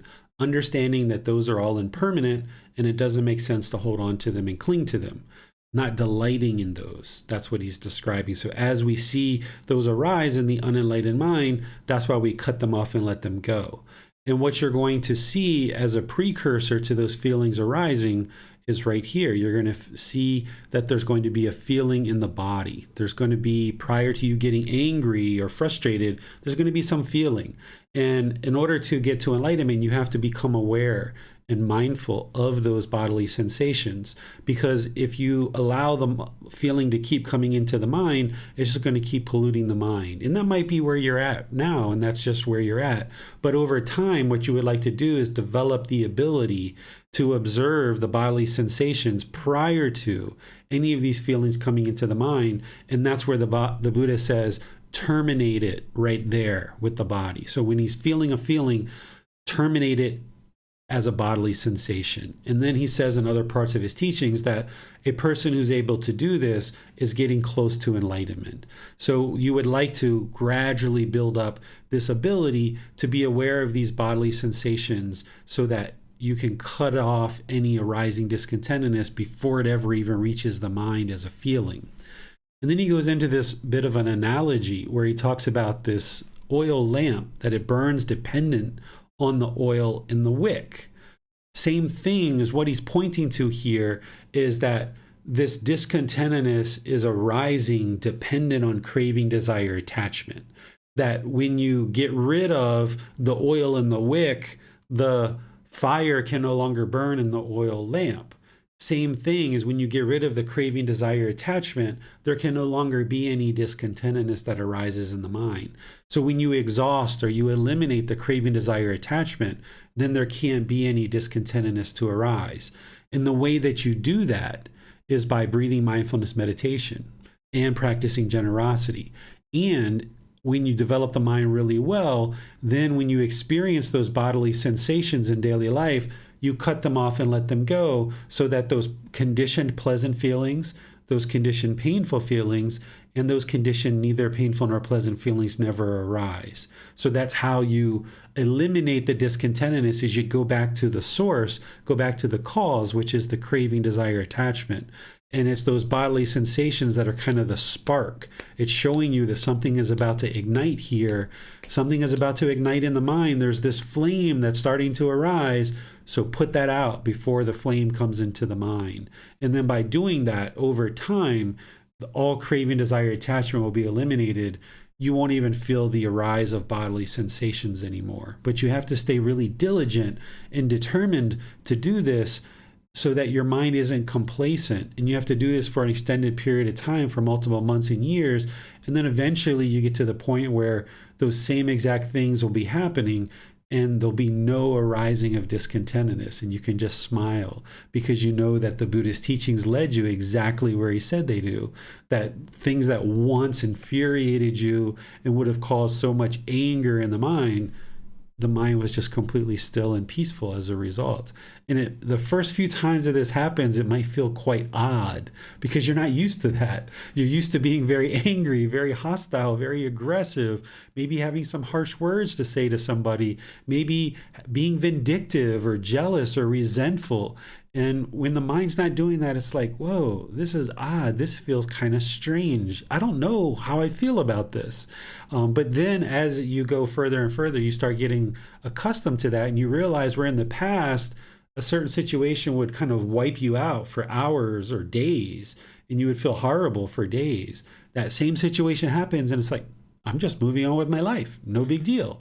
And this can be very liberating and you see the benefits of this path and you're thanking yourself that you've decided to dedicate your time, effort, energy, and resources to this path because you see that in the past where you would get wiped out for hours or days or maybe weeks for one particular situation that arose discontentedness in the mind, now that same situation can occur and you're just off to the next thing and there's no discontentedness whatsoever. Your mind's not shaken up. And you can see that the Buddhist teachings lead exactly where he says they do, to this liberation, to this freedom from strong feelings, to peace, to enlightenment. And this is how you do it through what he's explaining here. One important aspect of that. Questions on this? No questions here this time. All right. We'll move on to the next chapter. Here there's a lot of explanation for you to read.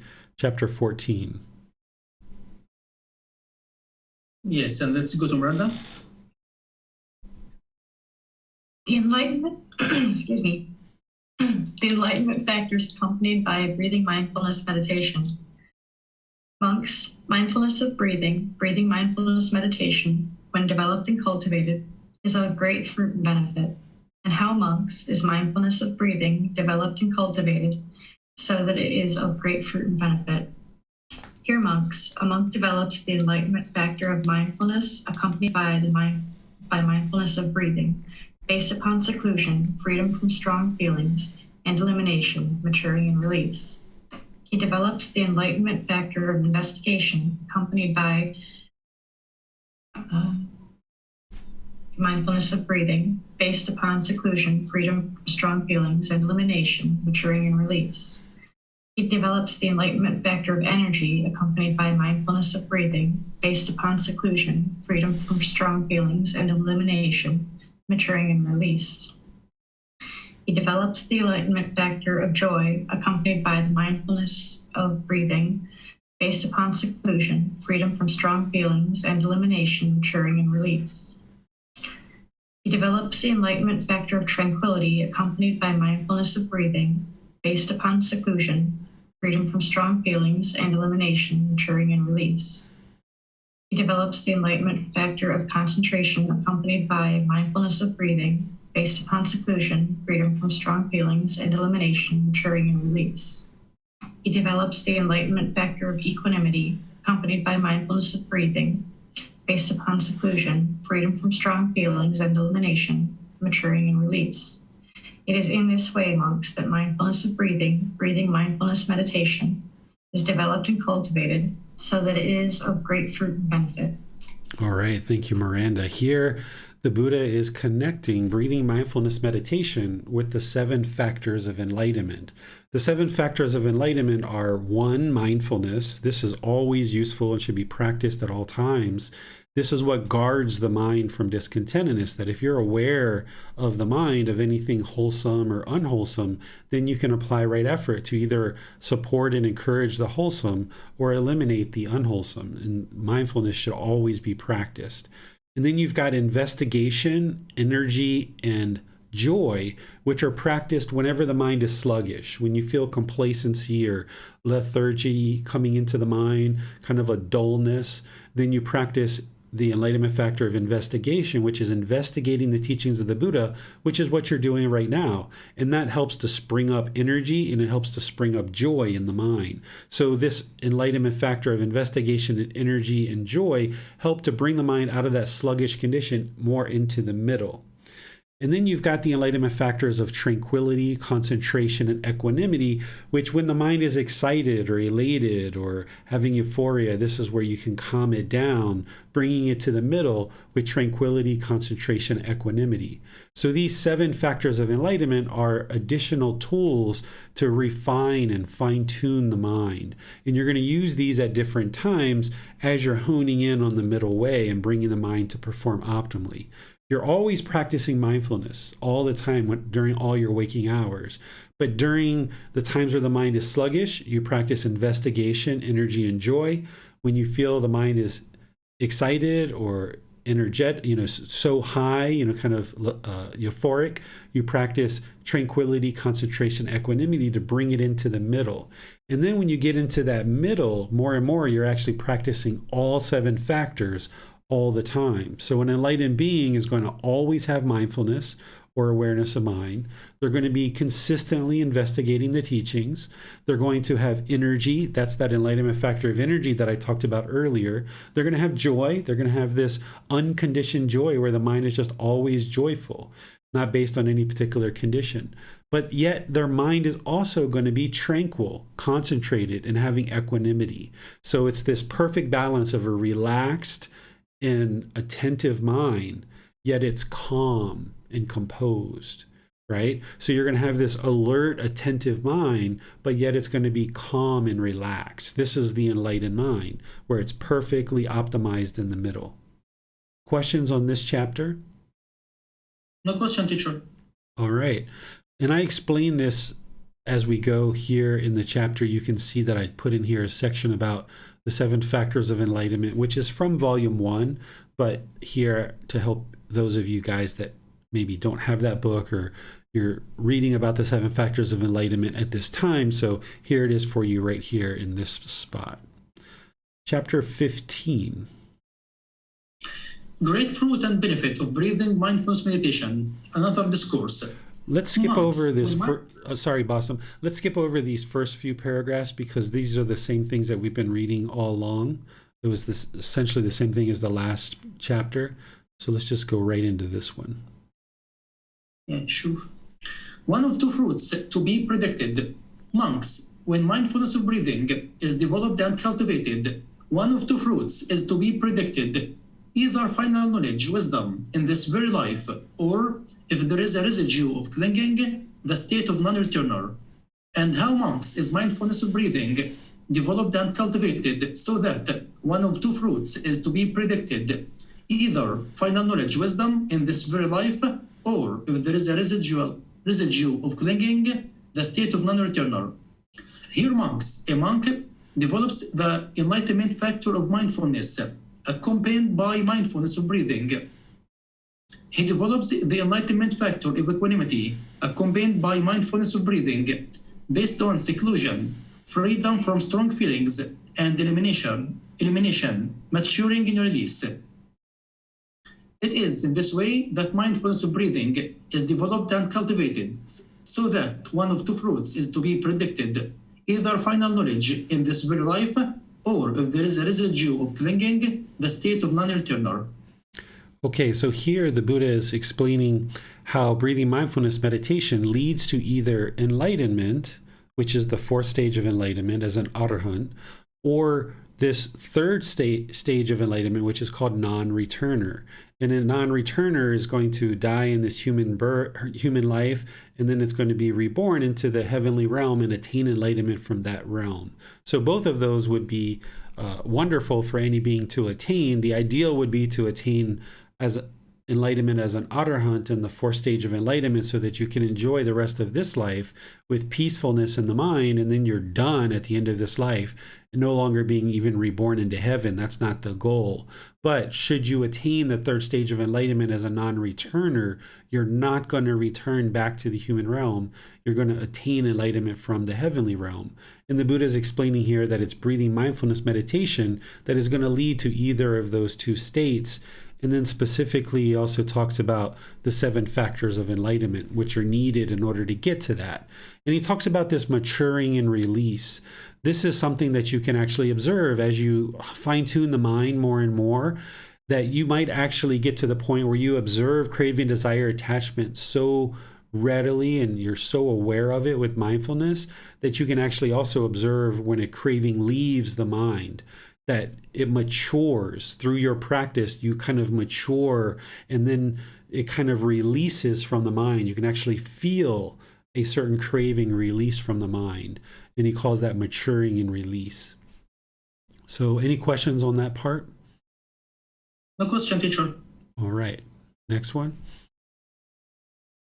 Leading to great good. Monks with mindfulness of breathing is developed and cultivated, it leads to great good. And how monks is mindfulness of breathing developed and cultivated so that it leads to great good. Here a monk develops the enlightenment factor of mindfulness. He develops the enlightenment factor of equanimity. Based upon seclusion, freedom from strong feeling, and elimination, maturing and release. It is in this way that mindfulness of breathing is developed and cultivated so that it leads to great good. So this is essentially the same thing as the last one, just instead of using great fruit and benefit, he's saying great good. So very similar. This is common. The way that the Buddha teaches is he will repeat things, repetitively, because in an oral tradition, you need to repeat things multiple times in order for people to understand them.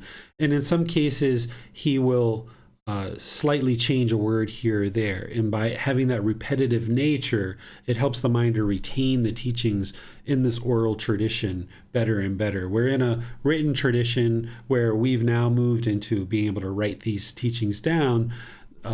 Having the same thing being repeated over and over, it actually is still very beneficial for us to be able to retain these teachings, but here you just see just a slight variation of words, but it's saying essentially the same thing. Any questions on this one? No questions here. All right, go to the next one. Leading to great security from bondage, enlightenment.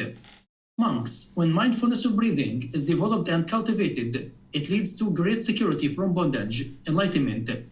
And how monks is mindfulness of breathing developed and cultivated so that it leads to great security from bondage. Here a monk develops the enlightenment factor of mindfulness, the enlightenment factor of equanimity, based upon seclusion, freedom from strong feelings, and elimination, maturing and release. It is in this way that mindfulness of breathing is developed and cultivated so that it leads to great security from bondage. Okay, so again, something very similar, but he's describing enlightenment in a different way here. He's saying security from bondage. If you think about the enlightened mind, it's bound up, right? If you've ever had situations where you just feel like your mind is just being bombarded with thoughts, or you're just yearning and longing and craving for a certain outcome, the mind is trapped, it's stuck, it's like all bound up. But by the time you experience enlightenment, you'll see that there's all this freedom in the mind, that you no longer have that pressure. The mind is no longer bound and bound up. So the Buddha is explaining here that breathing mindfulness meditation leads to this great security from bondage. Or another way to say that is getting away from being bound up, or eliminating the bindings. So kind of cutting all the ropes and kind of getting beyond it. If you've ever seen a pickup truck, it has a lot of stuff in the back of a bed of a pickup truck, and there's this net or these ropes that are kind of covering all these items in the middle of the bed of the pickup truck. All those items in the bed of the pickup truck is like your mind, and this net is like that bondage. The mind is bound up. And what you're doing on this path to enlightenment is you're going around and kind of cutting all the anchor points so that this net and this bondage can come off, and now all this stuff can be free. That's what it means to have great security from bondage, is you're getting this liberation, this freedom from the strong feelings. Any questions on this? Yes, sir. We have a question on Zoom from Anal. She writes, what kind of extra effort can be applied to elimination craving arising at the time and place of this observation? Can you say that again, Bassam? Yes, sure.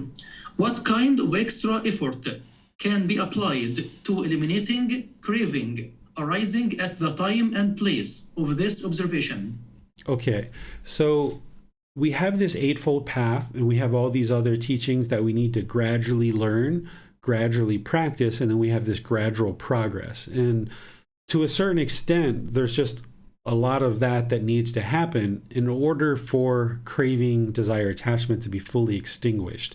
You kind of need to experience the arising of these cravings to know that it is a craving, and then to train the mind to be restrained from the craving. So if you're doing in the learning, the reflection, and the practice of the Eightfold Path, which includes breathing mindfulness meditation, practicing generosity, practicing loving kindness meditation, and practicing loving kindness, transforming that ignorance into wisdom, and you're doing this over a consistent long period of time, you just need to do that continuously. Oftentimes when somebody kind of is able to view and observe the entire path, the mind thinks like, is there something different? Like, I feel like I understand this path, but yet I keep getting discontent. There keeps being this discontent, and there keeps being this craving. Is there something else that I can be doing to root this out and eliminate this? And the answer is, as long as you understand the Eightfold Path and you understand what you need to be doing on a consistent, ongoing basis, then you just need to be doing more and more of this to accumulate the results. That there isn't this extra thing that the Buddha didn't talk about, or that isn't available, or this secret, recipe of how to eliminate craving, desire, attachment. The Buddha explains it all. And the more that you learn it and practice it, you'll see the improvement to the condition of the mind. But there needs to be a long-term, consistent period of doing those things before craving, desire, attachment is fully extinguished. And you're going to need to experience the arising of these craving, desire, attachments in order to know that they're there, cut them off, let them go, and continually have enough experiences over the course of your life that you're turning away from craving, desire, attachment, and walking towards this light. And it just is going to require time, effort, energy, and resources to be able to do that, where you're actively moving the mind towards the light and away from the darkness. So aside from what the other things that you've heard me talk about, Manal, as part of the group learning program and part of all the other teachings that I share with you, there isn't anything extra that I haven't discussed, like some extra technique. In order to get rid of craving, desire, attachment, it's breathing mindfulness meditation and generosity. And then in that group learning program, I talk about identifying your cravings and then how to actually put together a plan to eliminate them. So aside from that, you just got to do that over and over and apply it to more and more of your cravings. You're going to still experience the arising of some cravings. And then when you see it with mindfulness, then you apply these techniques, you apply these tools at the given time. The tools that we're sharing, which is when you observe the bodily sensations that are arising as a result of craving, desire, attachment, you cut it off and let it go. Thanks, teacher. No more questions. All right, so we'll go to the next one. Leading to a great sense of motivation. Monks, when mindfulness of breathing is developed and cultivated, it leads to a great sense of motivation. And how monks is mindfulness of breathing developed and cultivated so that it leads to a great sense of motivation. Here, a monk develops the enlightenment factor of mindfulness, the enlightenment factor of equanimity, accompanied by mindfulness of breathing, based upon seclusion, freedom from strong feelings, and elimination, maturing in release. It is in this way that mindfulness of breathing is developed and cultivated so that it leads to great sense of motivation. Okay, so this is another benefit the Buddha is bringing in and helping you to understand, which is the benefits of breathing mindfulness meditation. Is this is the way to spring up motivation in the mind, is by practicing breathing mindfulness meditation. If we didn't practice breathing mindfulness meditation and we just remain complacent, then you're not going to be able to spring up the motivation in the mind.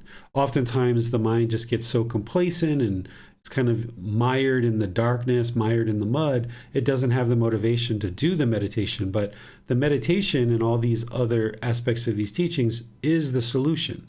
It's the escape. So if we just sit around and do nothing and we don't invigorate our practice with something like meditation, then we're not walking towards the light. We're just staying in the darkness. So this is another benefit of breathing mindfulness meditation, is springing up this sense of motivation in the mind. Questions here? No question, teacher. All right. Residing in great comfort.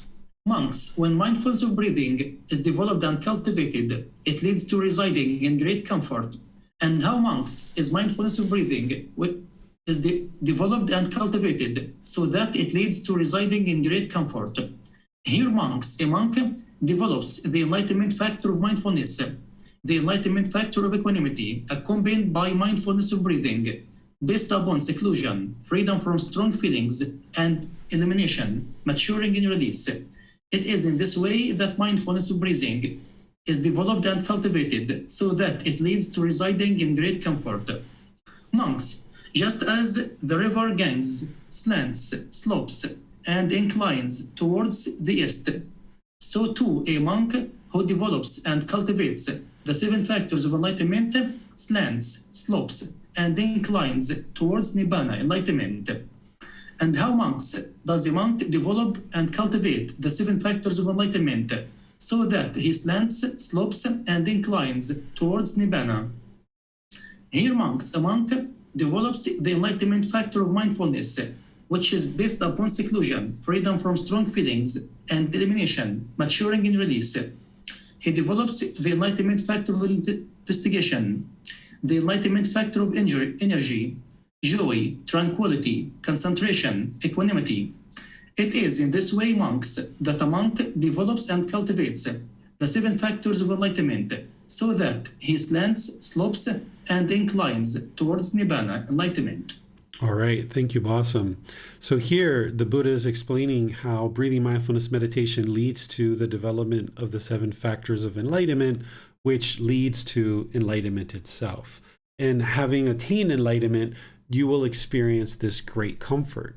And this is what I was explaining, that an enlightened being can relax and lounge around on the sofa or whatever they're doing. But then also, if they need energy, they can spring up and go have energy as well, that they're not going to be dragging their feet or dragging their butt behind them as they move off to something, moaning and complaining that they don't want to do it. An enlightened being is not going to have that. They're not going to complain. They're not going to moan and groan. They're just going to get to it and do what they need to do and move on to the next thing. So this is great comfort. When you're carrying around this burden of craving, desire, attachment, the mind is not comfortable and the body is not comfortable because it's carrying around this burden of craving, desire, attachment, this yearning, this longing. The mind and the body isn't comfortable or satisfied with what is. A mind that has craving is always longing for something else. You're on the sofa relaxing and you're yearning for something else, or you're at work and you're yearning to be at home, or you're at home and you're yearning to be on vacation, or you're on vacation and you're yearning to be at work. The mind's never quite content with where it's at or satisfied with what is. It doesn't have this great comfort. But a mind that is practicing in this way with breathing mindfulness meditation and the 7 factors of enlightenment, the mind's going to be very much at peace and very tranquil, and it's going to experience this great comfort, the mind and the body as well. So the Buddha is just going through here one by one by one and explaining all these benefits that are coming about based on breathing mindfulness meditation. Any questions here? No question this time, teacher. All right, so we'll move on to the next chapter, chapter 16. Yes, let's go to Miranda. A monk who is not lacking of jhana. Monks, if for just the time of a finger snap, a monk develops mindfulness of breathing, breathing mindfulness meditation, he is called a monk who is not lacking of jhana, who acts upon the teachings of the teacher, who responds to his advice, and who does not eat the country's alms food, having produced no results or benefits. How much more, then, those who cultivate it? All right. Thanks, Miranda. Very short one here. So here, remember we talked about those jhanas, those preliminary stages, those preliminary phases that the mind goes through prior to getting to enlightenment. And the Buddha is saying here that if someone's practicing breathing mindfulness meditation, they will not lack for jhanas. In other words, they will experience those jhanas as part of cultivating and developing breathing mindfulness meditation. And I think it's also very important here to note some other things that the Buddha explains here too. Is he saying someone who acts upon the teachings of the teacher, is that if you're taking up a teacher and considering a person your teacher and you're seeking guidance and you're taking time and effort from that person to learn, you should be respectful of that time and effort, because anybody who's sharing these teachings into the world isn't doing it for their own reasons or their own benefits, their own selfish desires, because someone who is enlightened should already have eliminated any kind of selfish desire. So they're not doing it for their benefit, they're doing it for your benefit. So being diligent in your study is a way to ensure that you're progressing to where you need to be in your practice, but it also shows the teacher that you're dedicated to your learning. And when the Buddha says one who responds to his advice, so it's a Buddhist teacher shouldn't be telling their students what to do or what not to do, in terms of if you've got 2 different jobs and you say, teacher, which job should I take? The teacher isn't and shouldn't tell you to take job A or take job B. Instead, they should give you teachings to think about and reflect on, and ultimately the decision's yours. But there are certain situations where maybe a student is using wrong speech, for example. And in order to help you get to enlightenment, a teacher is going to need to maybe help you see that something is wrong speech. And what the Buddha is saying is, respond to that advice, because a teacher sharing that guidance with you, again, is not doing it for their own benefit. They're doing it for your benefit. So if you were hostile or aggressive or harsh to your teacher, a person who's enlightened isn't going to be affected by their student's harshness. But if they see repeated disrespect in a student, they may decide to no longer teach that student as a way of helping that person to realize that by being disrespectful, their karma is that people aren't going to be willing to teach them. So it's not that the teacher's angry or mad if they're enlightened, but instead, as a way of helping you learn, sometimes a teacher might say, step away and choose to not teach you if you're not responding to their advice, so to speak. Not that you have to bow down to your teacher and grasp onto every single word that they say, but if you're going to consider someone your teacher and involve their time, effort, energy, and resources to share these teachings, it would be wise for you to heed their advice and understand that they're going to need to share with you certain things in order to help you improve your practice. And they're doing that for your benefit, not for their benefit.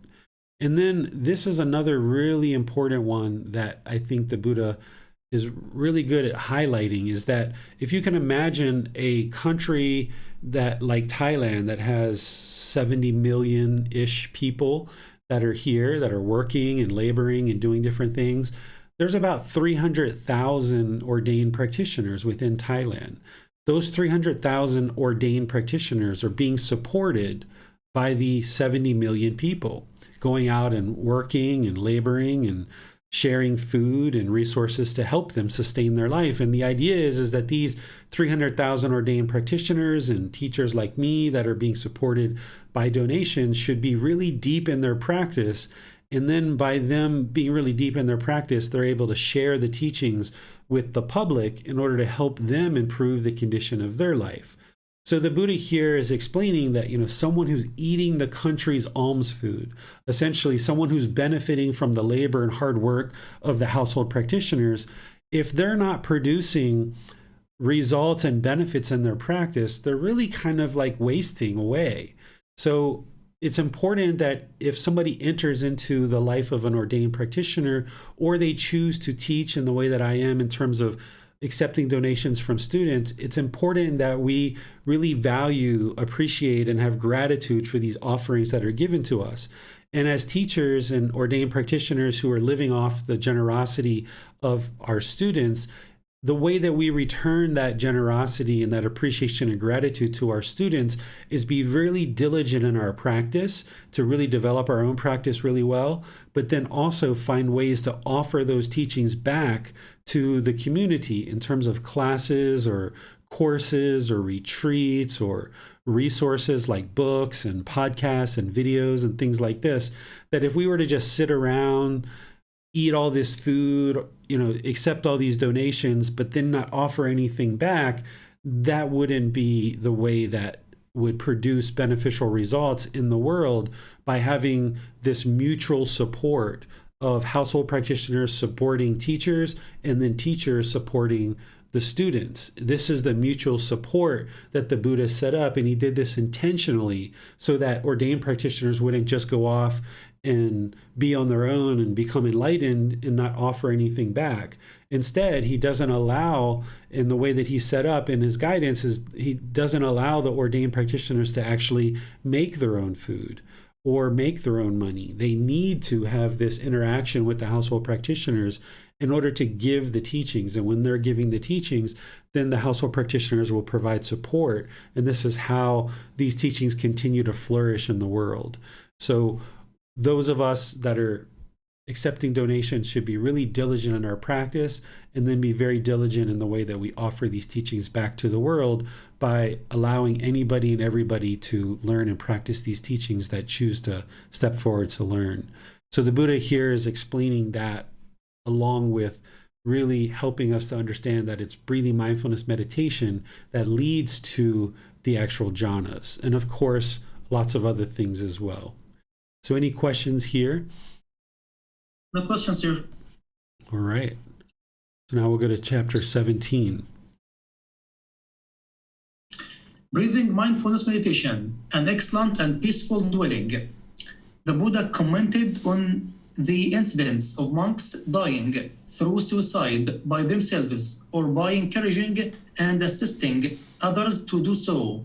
On this occasion, the perfectly enlightened one had given them the discourse of Anapanasati, breathing mindfulness meditation. Monks, this concentration by mindfulness of breathing, when developed and cultivated, is peaceful and superb, an excellent and peaceful dwelling, and it dissolves and distinguishes right on the spot evil and wholesome states whenever they arise. Just as monks, in the last month of the hot season, when a mass of dust and dirt has swirled up, a great rain cloud out of season disperses it and extinguishes it on the spot. So too, concentration by mindfulness of breathing, when developed and cultivated, is peaceful and superb, an excellent and peaceful dwelling, and it dissolves and extinguishes on the spot evil and wholesome states whenever they arise. And how is this so? Here monks, a monk having gone to the forest, to the foot of a tree, or to an empty hut, sits down, having folded his legs crosswise, straightened his body, and sit up. The same content, yeah. Yeah, same content. Yeah.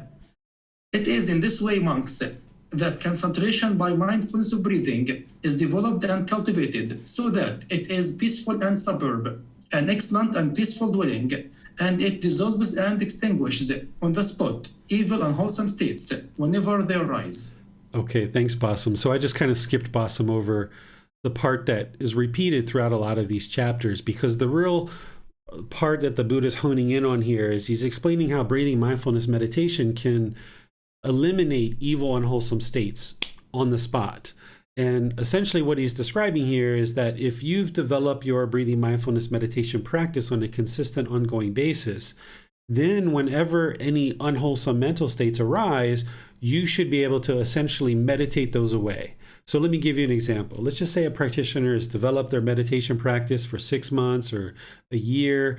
They're experiencing more and more improvement with their entire life practice, including breathing mindfulness meditation.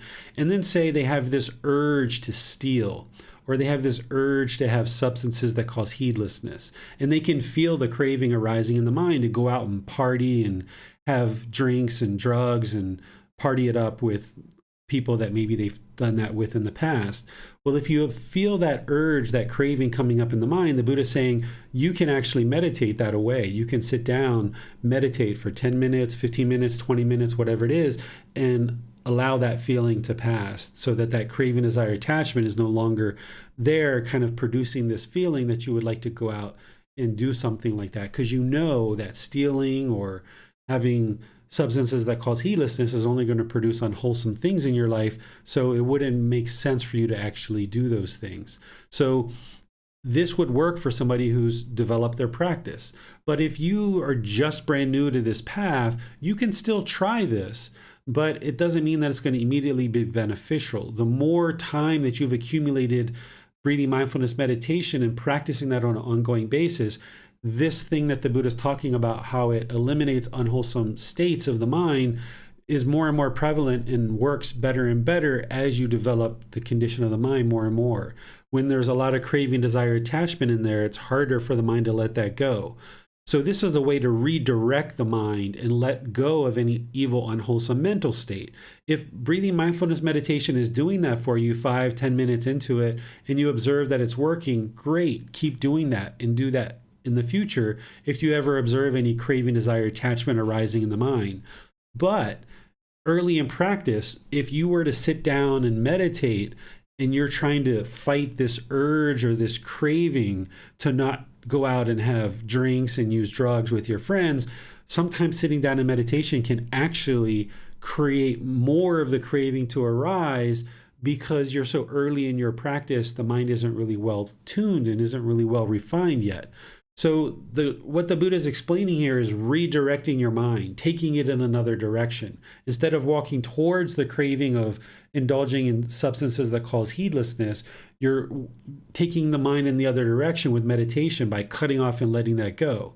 So if meditation's not doing that for you, 5-10 minutes into it, 15 minutes, you realize the craving is just ruminating and the mind is obsessed with going out and indulging in something like substances that cause heedlessness, then maybe what you do is you choose to stop your meditation, but you still use the teaching that the Buddha is sharing here, which is essentially redirecting the mind. Maybe you go out for a walk. Maybe you go for a bike ride. Maybe you go to the library. Maybe you call up a friend. Maybe you do something else. Maybe you exercise. So the goal would be to redirect the mind away from that craving. Whereas if you just sat on the sofa, the feeling comes up to go have substances that cause heedlessness, and you just sat there and did nothing. This is what the Buddha calls complacent, that you're not diligent in your practice. You're just sitting there being complacent, allowing the craving to arise in the mind and just kind of obsess the mind. So you've got to take action. And this is where mindfulness and awareness of mind becomes so important, that when you're sitting on the sofa and you see this craving, whatever it is, any kind of unwholesome craving arise, you need to take action. Either move towards meditation in order to let that go, or redirect the mind somewhere else. Go for a walk, go for a jog, go to the library, go to the movies, go take yourself out to dinner, whatever it is. Redirect the mind somewhere else. Over time, you won't need to do that because the cravings will be extinguished more and more. But as you're getting a handle on this and you're getting control over the mind, this is the way that you redirect the mind away from this harmful, unwholesome state of craving, desire, attachment. And same thing if you have anger, hatred, or ill will, same thing. You can use these techniques in order to redirect the mind away from that stuff. So that's the real core of what the Buddha is explaining here. And he uses this analogy that if in the last month of the hot season, after things are really, really dry, if there's this dust that is swirling up in the air and a rain would come and dump rain on this dust, it would disperse the dust. And breathing mindfulness meditation can be that same thing for you. When you observe these evil, unwholesome mental states arising, you can move to breathing mindfulness meditation, or you can redirect the mind with another activity as well. Questions on this chapter? No question, teacher. All right. Chapter 18. Oh, seems that Miranda has her hand raised. Oh, okay. Back to that one. Yes, sir. The question was that the monks who had committed suicide and were encouraging and assisting others to do so had been beginning meditation on the unattractiveness of the body, but it seems like they misunderstood the teaching a bit. Is this an example of why it's important to meditate with guidance from a teacher? Yes, indeed. So Miranda went back and looked at the entire discourse, and prior to this, the Buddha had given a teaching at another time about how to meditate on the unattractiveness of the body. And students were kind of off in doing that. And as they were doing so, one of the Buddha's closest students comes to him and says, Buddha, the monks are over there harming themselves, they're cutting themselves, they're killing themselves based on what they're experiencing in their meditations. So the Buddha says to his close student Ananda, go round up everybody and bring them into the temple, essentially, and I would like to give them a talk of how to actually solve this problem. So these students were off harming themselves and killing themselves without seeking guidance from their teacher.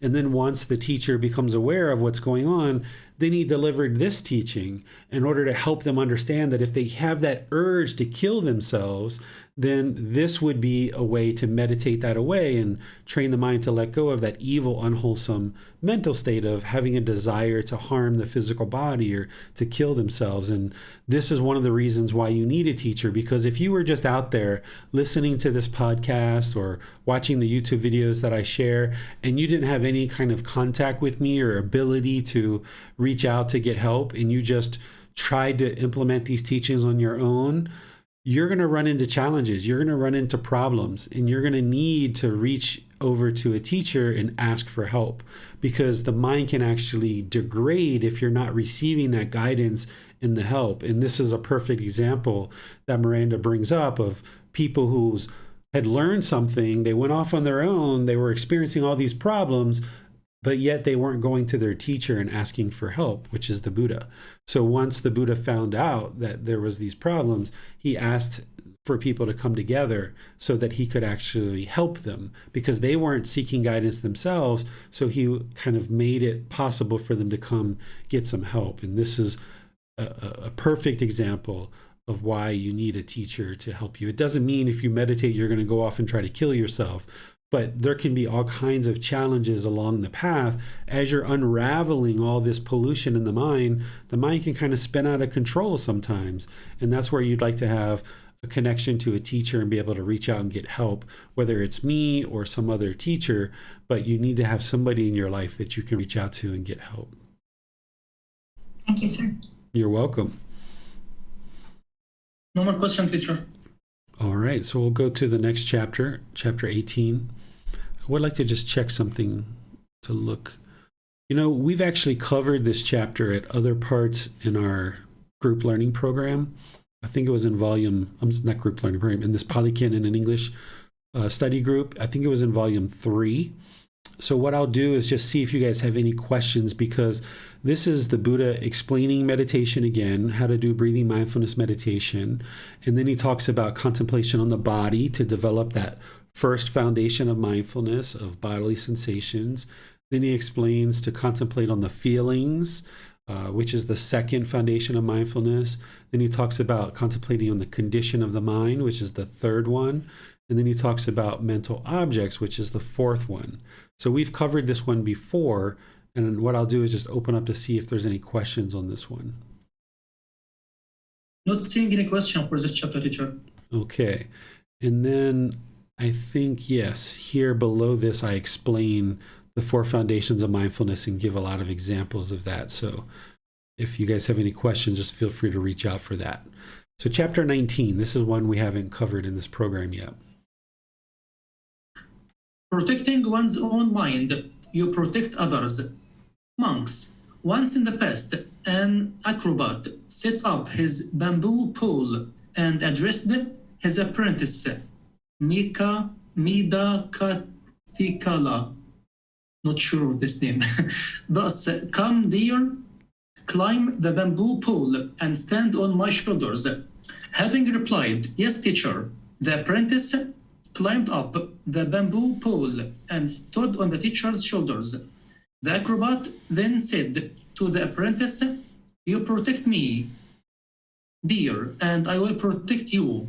Thus, guarded by one another, protected by one another, we will display our skills, collect our fee, and get down safely from the bamboo pole.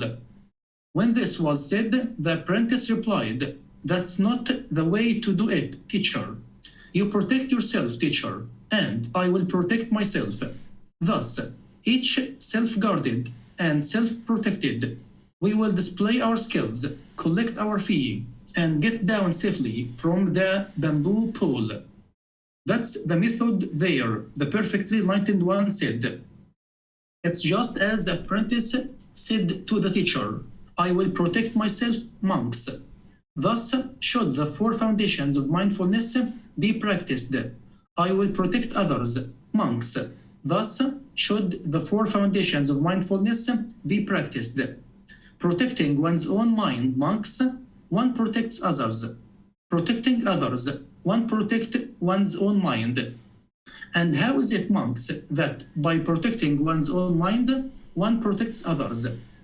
By the pursuit, development, and cultivation of the 4 foundations of mindfulness. It is in such a way that by protecting one's own mind, one protects others. And how is it, monks, that by protecting others, one protects one's own mind?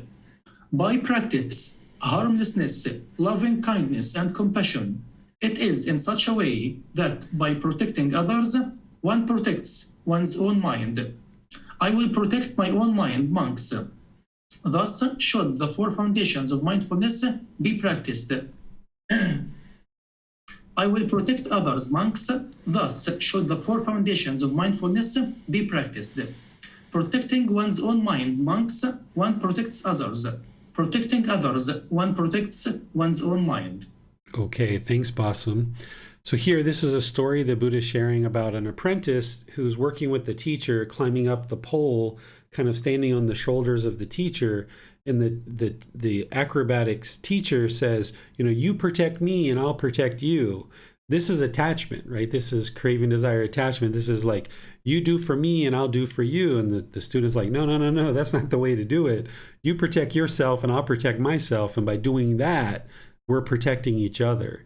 And the Buddha says, this is the way that we should practice. And this is how I share in our classes where this path to enlightenment is all about your practice. It's not about going out and changing other people and getting other people to do something specific. It's about you improving the condition of your mind.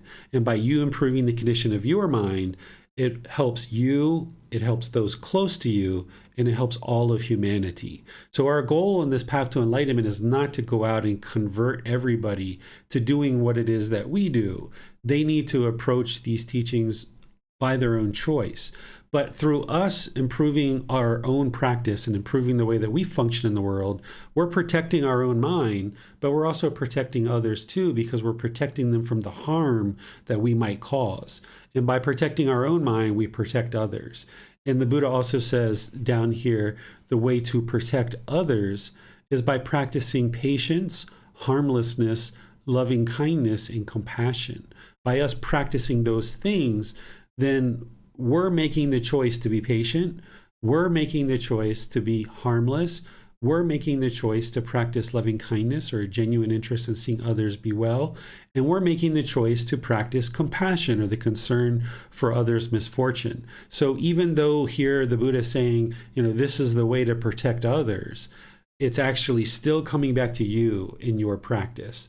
There's never a time where we go out and we try to convert people. We hold classes, we share invitations, we invite people to come learn with us, but it's up to them to choose to step in and actually learn, because there's 1,000,001 decisions that somebody would need to make in order to get to enlightenment, and you can't force or pressure somebody or control somebody to actually do that. They have to be able to have the willingness and the interest to accomplish that for themselves and make those 1,000,001 decisions along this path over multiple years. So the way that we protect others is we actually protect ourselves by improving the condition of our own mind. And the Buddha gives the 4 foundations of mindfulness as the way to do that, is by practicing observing the arising of the bodily sensations, cut it off and let it go there. That's the ideal. And the way to be able to do that is to practice breathing mindfulness meditation. Questions on this? No question this time. All right. So our last chapter for today.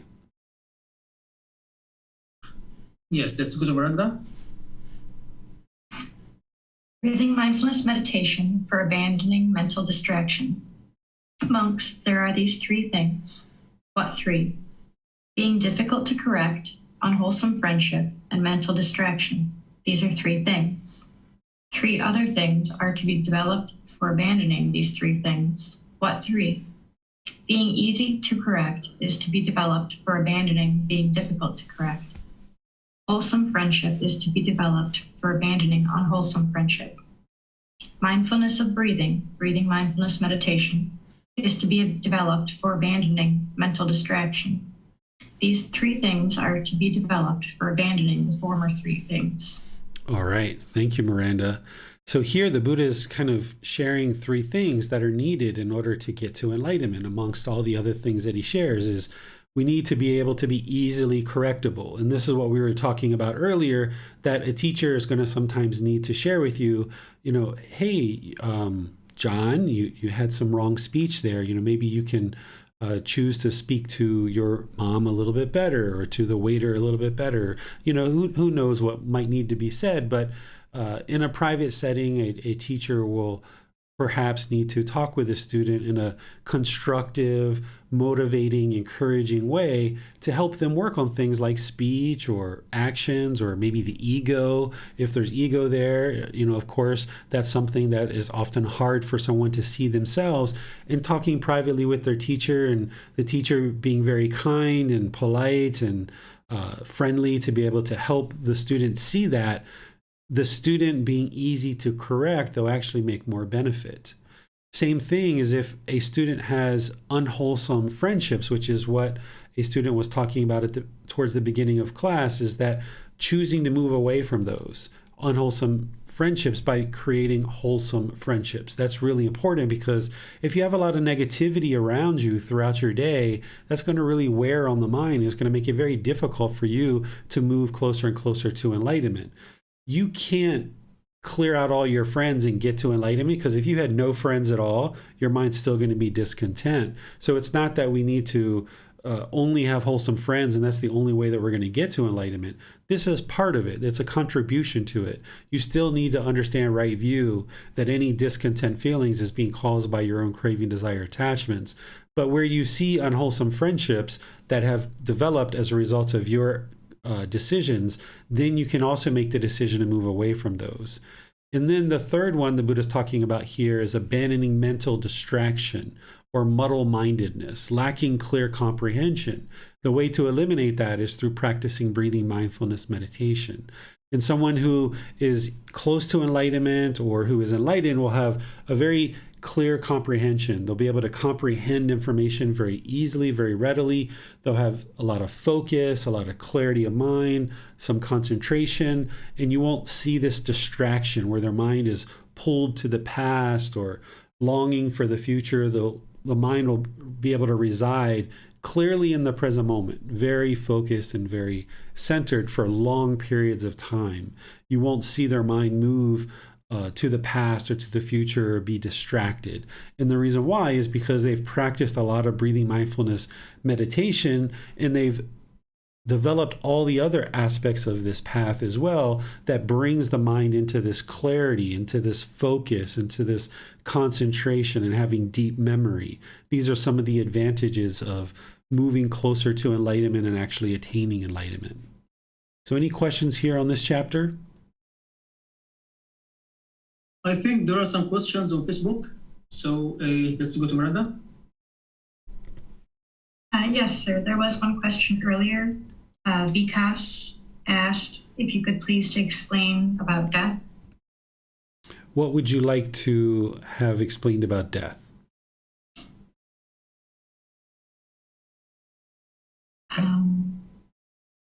The specifics were not really given, sir. Okay. So maybe if they're still online, they can clarify that, or if they're not online, or they can always ask in the Facebook group or follow up with me privately as well. Yes, sir. Okay. Any other questions? No question on my side, teacher. All right. Well, that brings us to the close of our chapters for today that we were planning to discuss. In our class next week, we're actually going to be covering chapters 21 through 34. So a little bit extra chapters than normal. So we probably aren't going to be doing breathing mindfulness meditation prior to class next week in terms of as part of our class. So if you'd like to do meditation before class on your own, that would be really wise. A really wise thing for you to do is do meditation before class, so that when we come to class, we can just go ahead and start and move into those 14 chapters that we're going to be discussing as part of next week. So that's what we'll be doing next Saturday. And then tomorrow in our group learning program, we're in chapter 24, which is titled Misunderstandings of Gotama Buddha's Teachings. Here, I've already gone through a lot of the teachings in volume 1. So we use this last chapter in the book to discuss a lot of the misunderstandings that we see in the world related to Gotama Buddha's teachings, so that people can see the path to enlightenment more and more clearly. And I'm going to be sharing those misunderstandings and helping you to see in the Buddha's teachings where you can determine for yourself that what I'm sharing with you is 100% true, that it is a misunderstanding, that we've been doing things in life for the last 2,500 years since the lifetime of the Buddha, and we've gotten away in some cases from what the Buddha actually taught, and it's going back to what he originally taught that is actually going to produce enlightenment. So if we allow these misunderstandings to exist in the world, then we're going to continue to see it be more and more difficult and more challenging for people to attain enlightenment. So now that students have learned a good amount in that group learning program, it's a good time to actually focus in on the misunderstandings, because when you go into temple environments, or you go into Facebook groups, or you pick up a book from a certain author who hasn't based their practice in the words of the Buddha, you're going to see some misunderstandings. And if you're misled by those, then it's going to be detrimental and hinder you from enlightenment. So we're going to be covering those tomorrow in Sunday's class. And then on Wednesday, we're going to be doing loving kindness meditation, but I'm going to go through and I'm going to teach loving kindness meditation from the very beginning, as if you've never studied loving kindness meditation from me. So this can be a really good way to learn loving kindness meditation. And it can also be a good refresher for anybody who needs a refresh on loving kindness meditation. And then we're going to actually do loving kindness meditation together as a group. So I'll see you guys either in next Saturday's class, maybe Sunday and Wednesday, maybe all of those days. In the meantime, have a very lovely rest of your day. We'll see you in a future class. Sawadee krap.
Thank you again for watching. Enjoy your meditation. Look forward to seeing you online and answering any questions that you might have. Thank you so much.